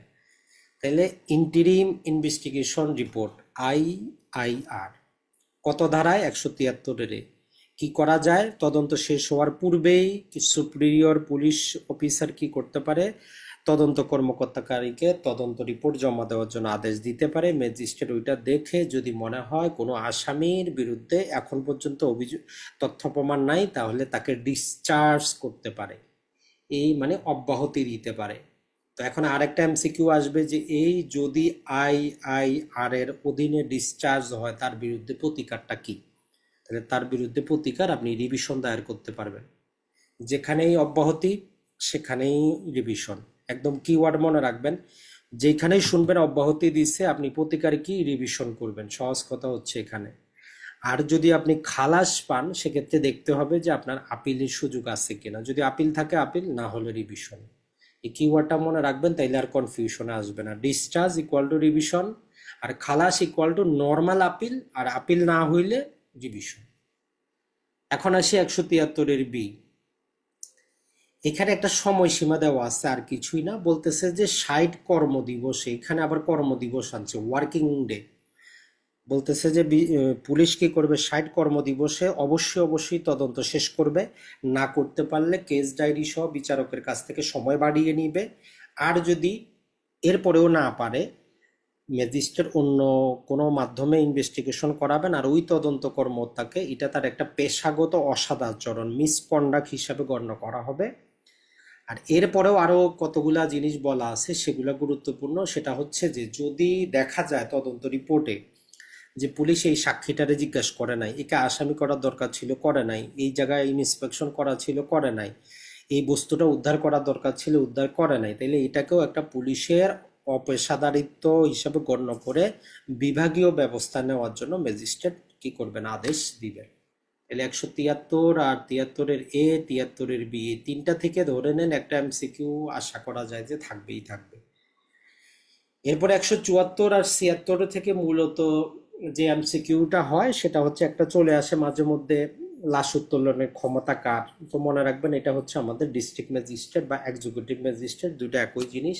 আর যদি দুটাই যদি থাকে, যে ডিস্ট্রিক্ট ম্যাজিস্ট্রেট আবার এক্সিকিউটিভ ম্যাজিস্ট্রেট, তাহলে সঠিকটা দিবেন যে ডিস্ট্রিক্ট ম্যাজিস্ট্রেট। আর পুলিশ ইনকোয়ারির ক্ষেত্রে এখানে যে নামটা ইনকোয়েস্ট রিপোর্ট বলে একটা শব্দ ব্যবহার করা হয়, ইনকোয়েস্ট রিপোর্ট, ওই শব্দটা একটু মনে রাখবেন যে কত ধারায় ইনকোয়েস্ট হয়। আর এই 74 আর 76-এর মধ্যে পার্থক্য হচ্ছে, 74-এ পুলিশ ইনকোয়েস্ট রিপোর্ট তৈরি করে ম্যাজিস্ট্রেটকে জানিয়ে, যখনই কোথাও দেখলো যে কারো আনন্যাচারাল ডেথ হয়েছে, কেউ আত্মহত্যা করছে, কেউ মেশিনে পশু পাখি দ্বারা কারো মারা গেছে, অথবা মৃত্যু সম্পর্কে সন্দেহ আছে, তাহলে সে ইমিডিয়েটলি এক্সিকিউটিভ ম্যাজিস্ট্রেটকে ইনফর্ম করবে, এবং ঘটনাস্থলে গিয়ে মারা যাওয়ার কারণটা সে কি করবে? সেখানে সে সুরতহাল করবে, যাচাই বাছাই করে দেখবে, প্রয়োজনে পোস্টমর্টম করাবে। তো এই একটা রিপোর্ট তৈরি করে ডিস্ট্রিক্ট ম্যাজিস্ট্রেটের কাছে পাঠিয়ে দিবে। আর পুলিশ হেফাজতে যদি কোনো ব্যক্তি মারা যায়, যেমন রিমান্ডে দেখবেন অনেক ক্ষেত্রে মারা যায়, তো এইরকম ক্ষেত্রে এই যে আমাদের এক্সিকিউটিভ ম্যাজিস্ট্রেট আছেন উনি নিজে করবেন। আর এই যে 174-এর মধ্যে যে ঘটনাগুলো ছিল, ম্যাজিস্ট্রেট চাইলে পুলিশ যেটা করতেছে করুক, ম্যাজিস্ট্রেটও পাশাপাশি করতে পারে, অথবা পুলিশকে বলতে পারে আপনার করার দরকার নাই, আমি করতেছি। তার মানে ম্যাজিস্ট্রেটের ক্ষমতাটা বেশি, দুইটা ধারা দুইজনের জন্য।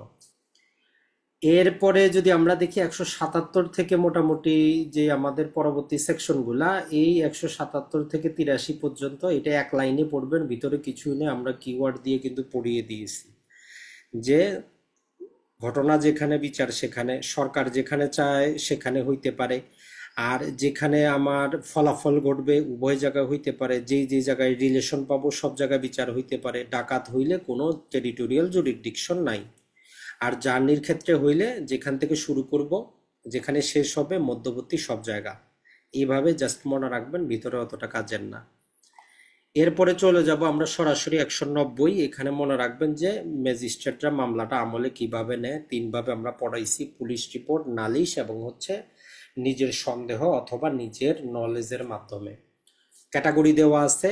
ফার্স্ট ক্লাস নিকটবর্তী যারা আছে, মানে সেকেন্ড ক্লাস থার্ড ক্লাস, তারা স্বাভাবিকভাবে নিতে পারে না, তাদেরকে স্পেশালি ইমপাওয়ার করতে হয়। যখনই ইমপাওয়ার করবে তখনই আমলে নিতে পারবে, না হলে নিতে পারবে না। আর 193 আমরা পড়েছি কি, দায়রা আদালত কোনো মামলা সরাসরি কগনিজেন্সে নেয় না। আর লাস্ট ক্লাসে আমরা কি পড়েছি, 561 ধারায় দেখেছি যদি বৈবাহিক ধর্ষণ রিলেটেড মামলা হয় তাহলে ওই মামলার কগনিজেন্স নিবে কে, দায়রা আদালত। এরপরে যদি আমরা দেখার চেষ্টা করি, এই যে 195 এবং 196 ভিতরে অতটা দরকার নাই, জাস্ট একটু মনে রাখবেন যদি কি হয়, পেনাল কোডে এমন কিছু অপরাধ আছে যেগুলোর কমপ্লেনেন্ট বা নালিশকারী আদালত হয়, যেমন আদালতে মিথ্যা সাক্ষী দিলেন, সরকারি কর্মকর্তার আদেশ মানলেন না। তো ওই রকম মামলা যদি আপনার বিরুদ্ধে চালাইতে হয় তাহলে ওই আদালতের লিখিত প্রয়োজন, না হলে মামলা কগনিজেন্সে নেওয়া যাবে না। আর রাষ্ট্রদ্রোহিতামূলক যদি মামলা হয় তাহলে সরকারের পারমিশনের প্রয়োজন। এই দুইটা শব্দ, আর কিছু দরকার নাই। এরপরে 200 থেকে নিয়ে 205 পর্যন্ত এখানে বাদ দেওয়ার কোনো সুযোগ নাই। এখানে প্রয়োজনে আপনি এখানে আধা ঘন্টা নষ্ট করবেন। তাহলে এই 200 থেকে 205 প্রতিটা সেকশন পড়বেন, এখানে একটাও বাদ দেওয়ার মতো কোনো সুযোগ নাই। সংক্ষেপে যদি আমরা বলে দেই যে আদালতে আমরা মামলা করতে হলে আমরা 200 ধারায় যাই, মৌখিকভাবে যাইতে পারি, লিখিতভাবে যাইতে পারি। আদালত আমাদেরকে পরীক্ষা করে শপথের মাধ্যমে মামলাটা কগনিজেন্সে নিলে নিতে পারে, অথবা জাস্ট গ্রহণ করে বলতে পারে যে ঠিক আছে আমি একটা ইনভেস্টিগেশন করাই, একটা ইনকোয়ারি করি, তারপরে দেখা যাবে মামলা দায়ের হবে কি হবে না। যদি আমি ভুল আদালতে যাই বা ওই আদালতে যদি এখতিয়ার না থাকে তাহলে মৌখিক হইলে হাত দিয়ে দেখাই দিবে, আর যদি লিখিত হয় তাহলে কি করবে, সেখানে উনি ইন্ডোর্স করে দিবে যে ওই আদালতে যান। আর 202-এ বলতেছে, যেটা আমরা বললাম, আপনার কথাবার্তা শোনার পরে ম্যাজিস্ট্রেট সন্তুষ্ট হয় নাই, সে বলতেছে ঠিক আছে আমি পুলিশের মাধ্যমে ইনভেস্টিগেশন করাই। ওই জন্য বলতেছে যে postpone for issue of process, মানে পরোয়ানা জারি না করে, সমন বা ওয়ারেন্ট না পাঠায় পুলিশের মাধ্যমে হয় ইনভেস্টিগেশন করাইতে পারেন, নিজে ইনকোয়ারি করতে পারেন, থার্ড পার্টির মাধ্যমে ইনভেস্টিগেশন করায় শিওর হইতে পারেন যে অপরাধের কোনো অস্তিত্ব আছে কিনা।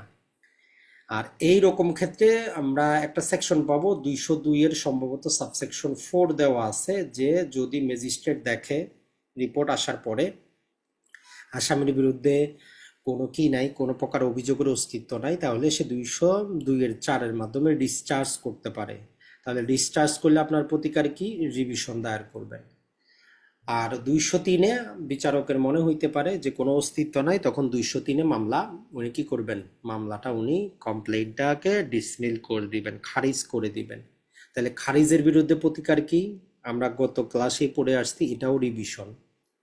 আমরা ওই যে আমরা কোথায় পড়েছি, 403-এর ক্ষেত্রে আমরা পড়েছি, 403 যখন ডবল জিও পার্টি পড়লাম, তার মধ্যে কিন্তু 3টা জিনিস ছিল, যে যে কোনো প্রকারের অব্যাহতিটা ছিল আমাদের, তারপরে এই যে ডিসমিসাল অফ কমপ্লেইনটা সেখানে কিন্তু ছিল। তো সবার বিরুদ্ধে আমরা কি করতে পারবো, রিভিশন দায়ের করতে পারবো। এরপরে যদি আমরা দেখি যে 204-এ যে ম্যাজিস্ট্রেট এখন সন্তুষ্ট অপরাধের অস্তিত্ব আছে, তাইলে পরোয়ানা জারি, সমন মামলা হইলে সমন, ওয়ারেন্ট হইলে ওয়ারেন্ট। আর এইখানে যে একটা কথা আছে যে 204-এর মধ্যে আবার কিছু সাবসেকশন দিয়ে একটা কন্ডিশন দেওয়া আছে, যদি সমন জারির জন্য টাকা, যদি কোনো ফি জমা করা লাগে ফিটা জমা দিতে হবে, আর সাক্ষীর লিস্ট জমা না দিলে কি হবে না, ইস্যু অফ প্রসেস হবে না। এই দুটা মনে রাখবো। তাহলে প্রসেস ফি লাগলে ওইটা জমা দিতে হবে, আর সাক্ষীর তালিকা জমা দিতে হবে। এই দুইটা যদি ফুলফিল না করে ইস্যু অফ প্রসেস হবে না, মামলাটা কি হয়ে যাবে, আদালত বাতিল করে দিবে, খারিজ করে দিবে। তাহলে 204-এও মামলা খারিজ হয়। তাহলে এই খারিজের কারণ হচ্ছে ডিফল্ট করা। কিসের ডিফল্ট, সাক্ষীর লিস্টে জমা না দেওয়া অথবা প্রসেস ফি জমা না দেওয়া। আর 205টা সেকশন নাম্বারটা জিজ্ঞেস করে যে কত ধারায় বিচারক আসামিকে ব্যক্তিগত হাজিরা থেকে অব্যাহতি দিতে পারে, 205-এ। বাকি এই দুটো আমাদের কাজের না। আর 205টাকে একটু নিবেন, যদি ওইটা ইয়েলো কালার করা হয় নাই, এটা একটু নিবেন, যে একসাথে একটা জিআর মামলা এবং সিআর মামলা চলতে পারে কিনা। হেডিংটা করবেন এইরকম, যে একসাথে একই অপরাধের জিআর এবং সিআর চলতে পারে কিনা, নিজেকে নিজে প্রশ্ন করেন চলতে পারে কিনা। অপরাধ একটাই, জিআর মামলা সিআর মামলা চলবে কিনা। তো 205-এর ডি বলতেছে যদি কোনো অপরাধের ক্ষেত্রে একটা সিআর মামলা দায়ের হয় আদালত নিউজ পান যে এই অপরাধের জন্য জিআর মামলা চলমান, তাহলে এই সিআর মামলাটাকে উনি কি করবেন, স্থগিত করবেন। পুলিশকে বলবেন যে তদন্ত রিপোর্ট দেওয়ার জন্য।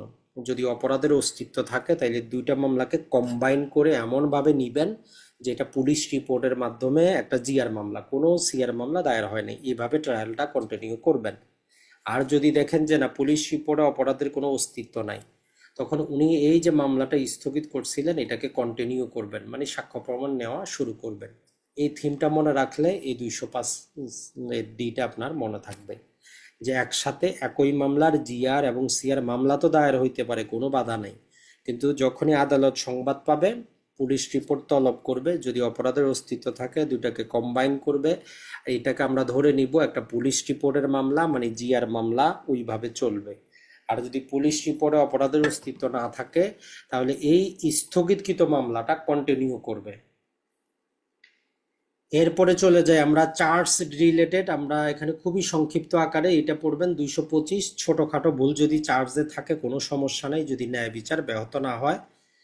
আদালত রায় ঘোষণার পূর্ব পর্যন্ত অ্যাট এনি টাইম চার্জ পরিবর্তন করতে পারে, সংযুক্ত করতে পারে। 232, যদি বড়সড় ভুল হয় আপিল আদালত, রিভিশন আদালত অথবা কনফার্মেশনের ক্ষেত্রে আদালত, হাইকোর্ট কি করতে পারে, শাস্তি বাতিল করতে পারে অথবা নতুন করে এর চার্জ গঠনের আদেশ দিতে পারে। তো এই তিনটা অবশ্যই পড়বেন। আর যেটা হচ্ছে 33 থেকে 40, সেখানে আসলে বাদ দেওয়ার অতটা সুযোগ নাই, আমরা যে থিম আকারে পড়িয়েছিলাম ওইভাবে পড়বেন। যে 233 বলতেছে যে প্রতিটা অপরাধ যেহেতু ভিন্ন, পৃথক চার্জ গঠন করব, পৃথক বিচার করব। আর 4টা ব্যতিক্রম বলতেছে যে না, আমরা কি করতে পারবো, একসাথে কম্বাইন করে এদের বিচার করতে পারবো। আর সর্বশেষটা আপনি পড়ে নিবেন। তারপরে একটু আমরা বলে দেই, যেহেতু আমরা রিভিশন করতেছি। 233-এ বলতেছে যদি আমরা একই প্রকারের অপরাধ সর্বোচ্চ 12 মাসের মধ্যে যতগুলা ঘটছে, তিনটাকে একসাথে চার্জ গঠন করে একসাথে বিচার করা যাবে। আর 234 যেটা বলতেছে যে সেটা হচ্ছে, সরি আমাদের এটা হচ্ছে 234, যে 12 মাসের মধ্যে সর্বোচ্চ 3টা অপরাধ একসাথে বিচার করা যায়। আর 235 বলতেছে যে আমরা কি করতে পারবো, একটা অপরাধ করতে গিয়ে ব্যক্তি একই প্রক্রিয়ায় একটা অপরাধের অংশ হিসাবে যতগুলো অপরাধ করছে, মানে ব্যক্তি গেছে ডাকাতি করতে, সে ডাকাতি করতে গেছে, বাসা আগুন লাগিয়ে দিয়েছে, হত্যা করছে, ধর্ষণ করছে, তাহলে টোটাল মামলাগুলার একসাথে চার্জ গঠন করে একসাথে বিচার করা যাবে। কোনো মামলা যদি একাধিক ধারায় যদি অপরাধ হয় তাহলে এখানে বিচার করা যাবে। কেমন, ডাকাতি করতে গিয়ে আঘাত করার আমরা পৃথক একটা সেকশন পাই, আবার নর্মাল স্বাভাবিক আঘাত পাই, তো দুইটাও একসাথে চার্জ গঠন করে বিচার করা যাবে। পাশাপাশি যখন একটা মামলা, একটা অপরাধ বা একটা কাজের অংশ নিজেই স্বয়ংসম্পূর্ণভাবে অপরাধ, আর একটার সাথে মিলাইলে নতুন অপরাধ, তাইলে সবগুলারে একসাথে বিচার করা যাবে। যেমন নর্মাল একটা হত্যা মামলা, নর্মাল একটা আঘাতের মামলা, নর্মাল একটা ডাকাতি। এখন ব্যক্তি যদি ডাকাতি করতে গিয়ে হত্যা করে, পৃথক একটা সেকশন পাই আমরা পেনাল কোডে 394, তাহলে এই অপরাধগুলা একসাথে করে বিচার করা যাবে। এই 235-এ 3টা ভাগ আছে। আর 36টা শুধু মনে রাখবেন, যদি সন্দেহ হয় তাইলে আমরা কি করব, কোনটার উপর চার্জ গঠন করব, বলতেছে যে সবগুলা করেন অথবা বিকল্পভাবে চার্জ গঠন করেন। আর এরপরে গুরুত্বপূর্ণ 37টা অতটা আমাদের কাজের না, আর 38টা আমাদের একটু কাজের। সেটা হচ্ছে যদি আমরা কোনো অপরাধের চার্জ যদি গঠনও না করি তারপরও তার শাস্তি দেওয়া যাবে, কোনো সমস্যা নেই। আর 239 আমাদের 7টা অবস্থার কথা বর্ণনা করে আমরা ক্লাসে পড়িয়েছি, ওই ক্লাসটা একটু দেখে নেবেন, যে এই 7 ধরনের ব্যক্তিকে আমরা একসাথে নিয়ে আসতে পারবো। যেমন যেখানে আমাদের ওই যে চোরাই মাল রিলেটেড জিনিসগুলা ছিল, যারা যারা জড়িত থাকবে, ধাতব মুদ্রা, জাল স্ট্যাম্প তৈরি করার ব্যক্তিদেরকে একসাথে নিয়ে আসতে পারবো। গত 12 মাসে যত জায়গা চুরি করছে সবাই মিলে সবাইকে নিয়ে আসতে পারবো। একসাথে যারা চুরি করছে তাদেরকে নিয়ে আসতে পারবো। পাশাপাশি যিনি অপরাধ করছেন, যিনি অপরাধের অপসহায়তা করছেন, যিনি অপরাধের চেষ্টা করছেন, এই 3 ধরনের ব্যক্তিকেও একসাথে নিয়ে আসা যাবে। এরপরে আমাদের জন্য গুরুত্বপূর্ণ হচ্ছে 240, যদি আমরা চার্জ তুলে ফেলি এর ফলাফলটা কি হবে। তো বলতেছে যে চার্জ তুলে ফেললে এর ফলাফলটা আসলে খালাস হবে, জাস্ট এটা মনে রাখবেন। আর 241 থেকে 250 এইটাতে প্রতিটাই পড়বেন, বাদ দেওয়ার সুযোগ নেই, মানে ম্যাজিস্ট্রেট আদালতের বিচারটা। এটা জাস্ট আমরা সংক্ষেপে বলে দেই যে আমরা ডিসচার্জের অ্যাপ্লিকেশন দেই 241-এর আদালত চার্জ গঠন করে 242-এ। আদালত যে কাজটা করে সেটা হচ্ছে যে টোটাল মামলাটা বিচার করে 244-এ, আর 245-এ হয় খালাস দিবে অথবা কি করবে, সেন্টেন্স দিবে। আর গুরুত্বপূর্ণ হচ্ছে আমাদের এই 247, যদি নালিশি মামলায় নালিশকারী উপস্থিত না থাকে আদালত মামলা আসামিকে খালাস করবে। কেউ যদি মামলা তুলে ফেলে আদালতের অনুমতি নিয়ে তুলতে হবে, আর এর ফলাফলটা হবে অ্যাকুইটাল বা খালাসের মতো। আর যদি সেটা জিআর মামলা হয়, জিআর মামলা যে কোনো সময় আদালত স্থগিত করে আসামিকে রিলিজ করতে পারে, তবে সিআর মামলা পারবে না। এখানে সাইটে আপনি প্রয়োজনে 249-এর সাইটে একটু হ্যান্ডনোট রাখেন যে সিআর মামলা 249 ধারায় স্টপ করা যায় না, তাহলে আপনার বুঝে আসবে। কমপ্লেইন্ট বা নালিশকারীর মামলা 249-এ কি করা যায় না, স্টপ করা যায় না। আর এই 250-এ যে টাকা পয়সার পরিমাণটা একটু মনে রাখবেন। এখানে আমাদের পূর্বের যে 1000-এর জায়গায় এখন হয়ে গেছে 50,000। কেউ যদি ভুয়া মামলা করে সেকেন্ড ক্লাস ম্যাজিস্ট্রেট হইলে আমাদের সেখানে নিয়ে আসা হয়েছে 25,000। আর যদি কেউ এই টাকাগুলো পরিশোধ না করে তাইলে 1 মাস তার শাস্তির ব্যবস্থা, 30 দিন তার জেলের ব্যবস্থা আছে। এর পাশাপাশি এডিশনালি পূর্বে কি করা যাইতো, 3,000 টাকা জরিমানা করা যাইতো, এখন ওইটাকে কি করা হয়েছে 1 লক্ষ টাকা পর্যন্ত করা হয়েছে, আরো 6 মাস জেল। টোটাল জিনিসটা ওইখান থেকে একটু মনে রাখবেন। এরপরে সামারি ট্রায়ালে শুধু 260টা পড়বেন যে সামারি ট্রায়াল কারা করতে পারে। তো এখানে ম্যাজিস্ট্রেট অফ ফার্স্ট ক্লাসটাই অথবা স্পেশালি যদি সেকেন্ড ক্লাসকে ক্ষমতা দেওয়া হয়। আর 264-র এতে একটা জিনিস মনে রাখবেন, এইটা নতুন যুক্ত করা হয়েছে যে সামারি ট্রায়ালকে বলা হয়েছে যে আপনি সকালে চার্জ গঠন করবেন বা মামলা শুরু করলে ওই বিকালের মধ্যেই শেষ করে দিবেন, তারিখ ফালানোর দরকার নাই। যেহেতু আমরা বলতেছি সংক্ষিপ্ত বিচার, তো 1 ঘন্টায় আপনি শেষ করেন, তাহলে 264-র বলতেছে আদালতকে যে একই সেশনে শেষ করে দিবেন। এরপরে যদি আমরা চলে আসি 265, এগুলো আমাদের কাজের না। 265-র সিটা দায়রা আদালতে ডিসচার্জ অ্যাপ্লিকেশন, 265-র সি দায়রা আদালত চার্জ ফ্রেম করে, 265-র ডি দায়রা আদালত যে কাজটা করতে পারে 2বার অ্যাকুইটাল দিতে পারে, ম্যাজিস্ট্রেট শুধু একবার ছিল। যখন রাষ্ট্রপক্ষ তার সাক্ষ্য উপস্থাপন করলো আদালতের মনে হইল অপরাধের অস্তিত্ব নাই, তাহলে অ্যাকুইটাল করে দিবে 265-র এচে। ফাইনালি উভয় পক্ষকে শোনার পরে যে কাজটা করতে পারে সেটা হচ্ছে 265-র কে এর অধীনে কি করতে পারে, খালাস দিতে পারে। এরপরে গুরুত্বপূর্ণ হচ্ছে আমাদের এই যে আসামির অনুপস্থিতিতে বিচার, 339-এর বি। এখানে সংশোধনীটা এবারে মনে রাখবেন। আগে ছিল 2টা পত্রিকা, এখন হচ্ছে একটা বহুল প্রচারিত বাংলা পত্রিকা, এটাই পার্থক্য। আর 339-এর সিএ হচ্ছে যে time for disposal of case, মামলা নিষ্পত্তির সময়সীমাটা 180 দিন আর 360 দিন। এটা মোর ম্যাজিস্ট্রেট হইলে 180 দিন আর দায়রা হইলে 360 দিন। এখানে সম্ভবত আমাদের নোটে কর্মদিবস লেখা ছিল, কর্মদিবসটা বাদ দিবেন। এখানে জাস্ট শুধুমাত্র 180 দিন নর্মাল দিন, ছুটির দিন সহ ইনক্লুড হবে। এরপর যদি আমরা দেখি 340টা শুধু পড়বেন যে আসামি আইনজীবী নিয়োগ করার ক্ষমতা পায় নিজে একজন উপযোগ্য সাক্ষী। আসামি আইনজীবী নিয়োগ করার ক্ষমতা পায় নিজে একজন যোগ্য সাক্ষী। এরপরে আমাদের জন্য গুরুত্বপূর্ণ যেটা হচ্ছে যে 345টা আপোষ, মামলার যে আপোষ, কোন মামলাটা কারা আপোষ করতে পারে। তো এক্ষেত্রে এবারে সংশোধনীটা মনে রাখবেন, যেটা 143 ধারাকে 143-কে কি করা হয়েছে, আপোষযোগ্য করা হয়েছে। তো এটা আপনার আসতে পারে, দেখবেন যে দিয়ে দিবে যে নিচের কোন অপরাধটা আপোষযোগ্য, 4টার মধ্যে এটা কিন্তু একটা থাকবেই থাকবে, যেহেতু সংশোধনী আনছে। এটা হচ্ছে কি অবৈধ সমাবেশ, আমরা জানি পেনাল কোডের অধীনে আমরা অবৈধ সমাবেশ পড়ছি, তো এইটার মধ্যে একটা সংশোধনী আনা হয়েছে যে 143 অবৈধ সমাবেশটা আপোষযোগ্য।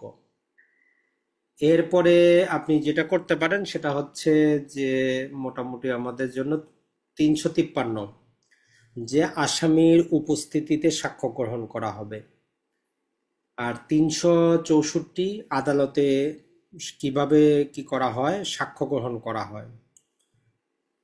এরপরে 366-তে আমরা পড়েছি জাজমেন্ট কিভাবে ডেলিভারি করা হবে, প্রকাশ্য আদালতে অথবা পরবর্তী দিন হইলে কি করবে, নোটিশ দিয়ে জাজমেন্টটা দেওয়া হবে। যদি আদালত পূর্ব থেকে মনে করে যে তাকে খালাস দিবে, তাহলে আসামিকে উপস্থিত করানোর কিন্তু দরকার নাই, যেটা আমরা পড়েছি। আর 368টা মৃত্যুদণ্ড কিভাবে দেওয়া হবে সেটা ডিরেকশনটা দিয়ে দিবে যে ফাঁসিতে ঝুলিয়ে মৃত্যুদণ্ড কার্যকর করা হবে। দায়রা আদালত মৃত্যুদণ্ড দিলে 374-এ হাইকোর্টে পাঠাবে, হাইকোর্ট 376-এ ওইটাকে কনফার্মেশন দিবে। এইভাবে পড়বেন, 74-এ পাঠাবে, 76-এ কনফার্ম করে দিবে যে ঠিক আছে আপনারটা। এরপরে ও গর্ভবতী মহিলা হইলে 382 ব্যবহার করব, তার এটা স্টপ করে দিব, করে হাইকোর্ট চাইলে ওইটাকে কি করতে পারে, যাবজ্জীবনে কনভার্ট করে দিতে পারে মহিলা হইলে। এরপরে আমাদের গুরুত্বপূর্ণ 401 আর 402। 401-এর অধীনে এই যে বিশেষ বিশেষ দিন, ঈদে, পূজায়, নববর্ষে যারা জেলে আছেন, সরকার চাইলে এদের শাস্তিটা কি করতে পারে, মওকুফ করে এদেরকে রিলিজ করে দিতে পারে। আর 403টা ভালো করে পড়বেন, ডবল জিওপার্ডি, আর বিস্তারিত তো আমরা পড়িয়েছি, সেটা একটু দেখে নেবেন সেখান থেকে। এরপরে গুরুত্বপূর্ণ হচ্ছে এই যে 12 থেকে নিয়ে আমাদের 14 পর্যন্ত, যে কখন আপিল করা যায় না। এখানে টাকার পরিমাণটা চেঞ্জ করা হয়েছে, সব জায়গায় টাকার পরিমাণটা নিজের মধ্যে মিলিয়ে নেবেন। যে ছোটখাটো ব্যাপারে 5,000 টাকা পর্যন্ত যদি জরিমানা হয়, কোনো আপিল করা যাবে না। আর কেউ যদি অপরাধ স্বীকার করে, ওর বিরুদ্ধে আপিল চলবে না। সামারি ট্রায়ালে 5,000 টাকা পর্যন্ত জরিমানা করলে আপিল চলবে না, এই তিনটা জিনিস। আর 417 আর 417 এটাও আমরা বিস্তারিত পড়াইছি, যে একুইটালের বিরুদ্ধে আপিলটার ক্ষেত্রে সময়সীমাটা মনে রাখবেন। রাষ্ট্র হইলে তামাদি আইনের 157 মোতাবেক 6 মাস, আর যদি অভিযোগকারী বা নালিশকারী আপিল করতে চায় তাহলে 2 মাস। আর ইনঅ্যাডিকুয়েট অফ সেন্টেন্স মানে দণ্ড বাড়ানোর, অপর্যাপ্ত দণ্ডের বিরুদ্ধে রাষ্ট্র করুক আর নালিশকারী করুক, 2 মাসের মধ্যেই আপিলটা দায়ের করতে হবে। এরপরে আমাদের জন্য গুরুত্বপূর্ণ হচ্ছে যে 426 আপিল স্তরে আসামিকে জামিন দেওয়া বিধান হচ্ছে 426, এতটুকু মনে রাখবেন যথেষ্ট। আর 431 এটা হেডিংটা মনে রাখবেন, যে আপিল কখন বাতিল হয়, তাইলে আসামি মারা গেলে আপিল বাতিল হয়ে যায়। এরপরে 339টা আপনারা একটু মনে রাখবেন, যে হাইকোর্ট ডিভিশন কত ধারার অধীনে কি করে, রিভিশন করে, জাস্ট এটাই। আর ডিভিশনগুলা নিষ্পত্তির সময়সীমা 90 কর্মদিবস। এরপরে আমরা 3টা সেকশন পাবো, যেখানে আমাদের 480, 483 আর একটা হচ্ছে আমাদের 485, এই কয়েকটার মধ্যে আমাদের জরিমানার কথা বলা আছে। মানে আদালতে যদি আমরা কি করি, আদালত অবমাননা করি, সেক্ষেত্রে আদালত কি করতে পারবে, তৎক্ষণাৎ কি করতে পারবে, কত টাকা জরিমানা করতে পারবে, সর্বোচ্চ কতদিন জেলে রাখতে পারবে। 3টা সেকশন আপনাদেরকে আমরা পড়াইছিলাম, ওইটা জাস্ট একটু স্মরণ করবেন। 7 দিন পর্যন্ত সর্বোচ্চ জেল এবং 200 টাকা পর্যন্ত জরিমানাটা করতে পারে, ওই জিনিসটা একটু মনে রাখবেন। আর যদি কোনো দলিল পত্র আনতে আপনি, আর যদি যেটা হয় সেটা হচ্ছে যে আপনি যদি কি করেন, সমন দেওয়ার পরেও যদি আপনি না আসেন, তাইলে সর্বোচ্চ 250 টাকা জরিমানা। মানে 3টা অ্যামাউন্ট দেওয়া আছে, ওইগুলো একটু ভালো করে নোট করে পড়ার চেষ্টাটা করবেন। আর 491 এটা মনে রাখবেন, যে হেভিয়াস কর্পাস প্রকৃতির রিট 5টি ক্ষেত্রে জারি করা হয় আমাদের সিআরপিসি অনুযায়ী, এটা একটু মনে করার চেষ্টা করবেন। 492 পাবলিক প্রসিকিউটর সরকার নিয়োগ দেয়, না থাকলে ডিস্ট্রিক্ট ম্যাজিস্ট্রেট নিয়োগ দিবেন। আর যেটা হচ্ছে যে যদি কেউ যদি কোনো মামলায় ব্যক্তিগত আইনজীবী নিয়োগ করতে চায়, নিয়োগ করতে পারবে, তবে সে পাবলিক প্রসিকিউটরের অধীনে কাজ করবে। আর সবচেয়ে গুরুত্বপূর্ণ হচ্ছে আমাদের 494 মামলা তুলে ফেলার যেই ফলাফলটা, চার্জ গঠনের পূর্বে হইলে ডিসচার্জ, চার্জ গঠনের পরে হইলে খালাস, সেই শব্দটা শুধু মনে রাখবেন। এরপরে যদি আমরা দেখি আমাদের জন্য জামিন রিলেটেড যে 3টা সেকশন আছে, এই 3টা সেকশন পড়বেন, যে বেইলেবল হইলে 496, নন বেইলেবল হইলে 497, আর রায়ের পরে যে কোনো সময় 498 আর আমরা যেটা বলেছি আগাম জামিনটা নর্মালি বর্তমানে 498 অধীনে হাইকোর্ট শুধুমাত্র গ্রান্ট করে। আর 499-এর মধ্যে আমাদের যে বন্ড এবং যে জিম্মাদার রিলেটেড আমরা কিন্তু কথাবার্তা আপনাদেরকে পড়িয়েছি, সেখান থেকে একটু ডিটেল দেখে নেবেন। এরপরে আমাদের জন্য গুরুত্বপূর্ণ যেটা, সেটা হচ্ছে 522। যদি ক্রিমিনাল ফোর্স বা ক্রিমিনাল ইন্টিমিডেশন ব্যবহার করে কাউকে সম্পত্তি থেকে বেদখল করা হয়, তাহলে রায় ঘোষণার সাথে অথবা 1 মাসের মধ্যে সম্পত্তির দখল বুঝিয়ে দেওয়ার আদেশ দেওয়া যাইতে পারে। এরপরে 426 সেকশন নাম্বারটা মনে রাখবেন যে 426-এর অধীনে হাইকোর্ট মামলা ট্রান্সফার করে অথবা নিজে মামলাটা শুনার জন্য নিতে পারে। এরপরে 429 এবং 430 গত ক্লাসে আমরা বিস্তারিত পড়িয়েছি যে কতটি ক্ষেত্রে কার্যধারা বাতিল হয় আর কতটি ক্ষেত্রে বাতিল হয় না, ওইটা জাস্ট একটু মনে রাখার চেষ্টা করবেন। আর এই যে 539-এর বিল লোকাল ইন্সপেকশন, ওই যে 148 দুটো একসাথে লিখে রাখবেন, একটা হচ্ছে লোকাল ইনকোয়ারি আর একটা হচ্ছে লোকাল ইন্সপেকশন, যাতে দুইটার মধ্যে আপনার গন্ডগোলটা না বাঁধে। আর 445টা মনে রাখবেন যে যে কোনো জরিমানা যেটা অ্যাওয়ার্ড করে এটা নর্মালি সরকার পায়, তবে বিচারক চাইলে অভিযোগকারী, নালিশকারী বা ভিকটিমকেও সেখান থেকে কম্পনসেট করার সুযোগ আছে এই 445-এর অধীনে।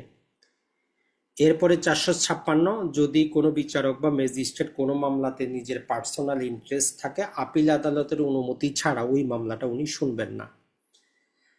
আর 461 এটা হচ্ছে আমাদের ইনহেরেন্ট পাওয়ার, অথবা আমরা বলতে পারি কোয়াশমেন্ট, অথবা বলতে পারি আদালতের ইনহেরেন্ট ক্ষমতা। ফৌজদারি মামলায় শুধুমাত্র হাইকোর্ট প্রয়োগ করতে পারে, এই জিনিসটা মনে রাখবো।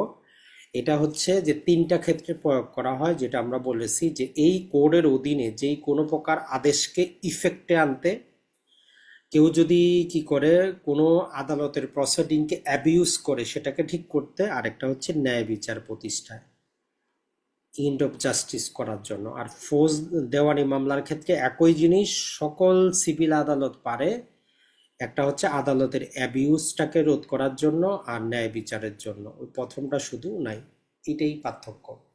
আর সর্বশেষ 565, এটা ভিতরে অনেকগুলা কথা আছে, দরকার নাই, জাস্ট আপনি দিতে পারেন যে দণ্ডিত আসামির ঠিকানা জানানোর বিধিমালা নিয়মমালা 565-র অধীনে।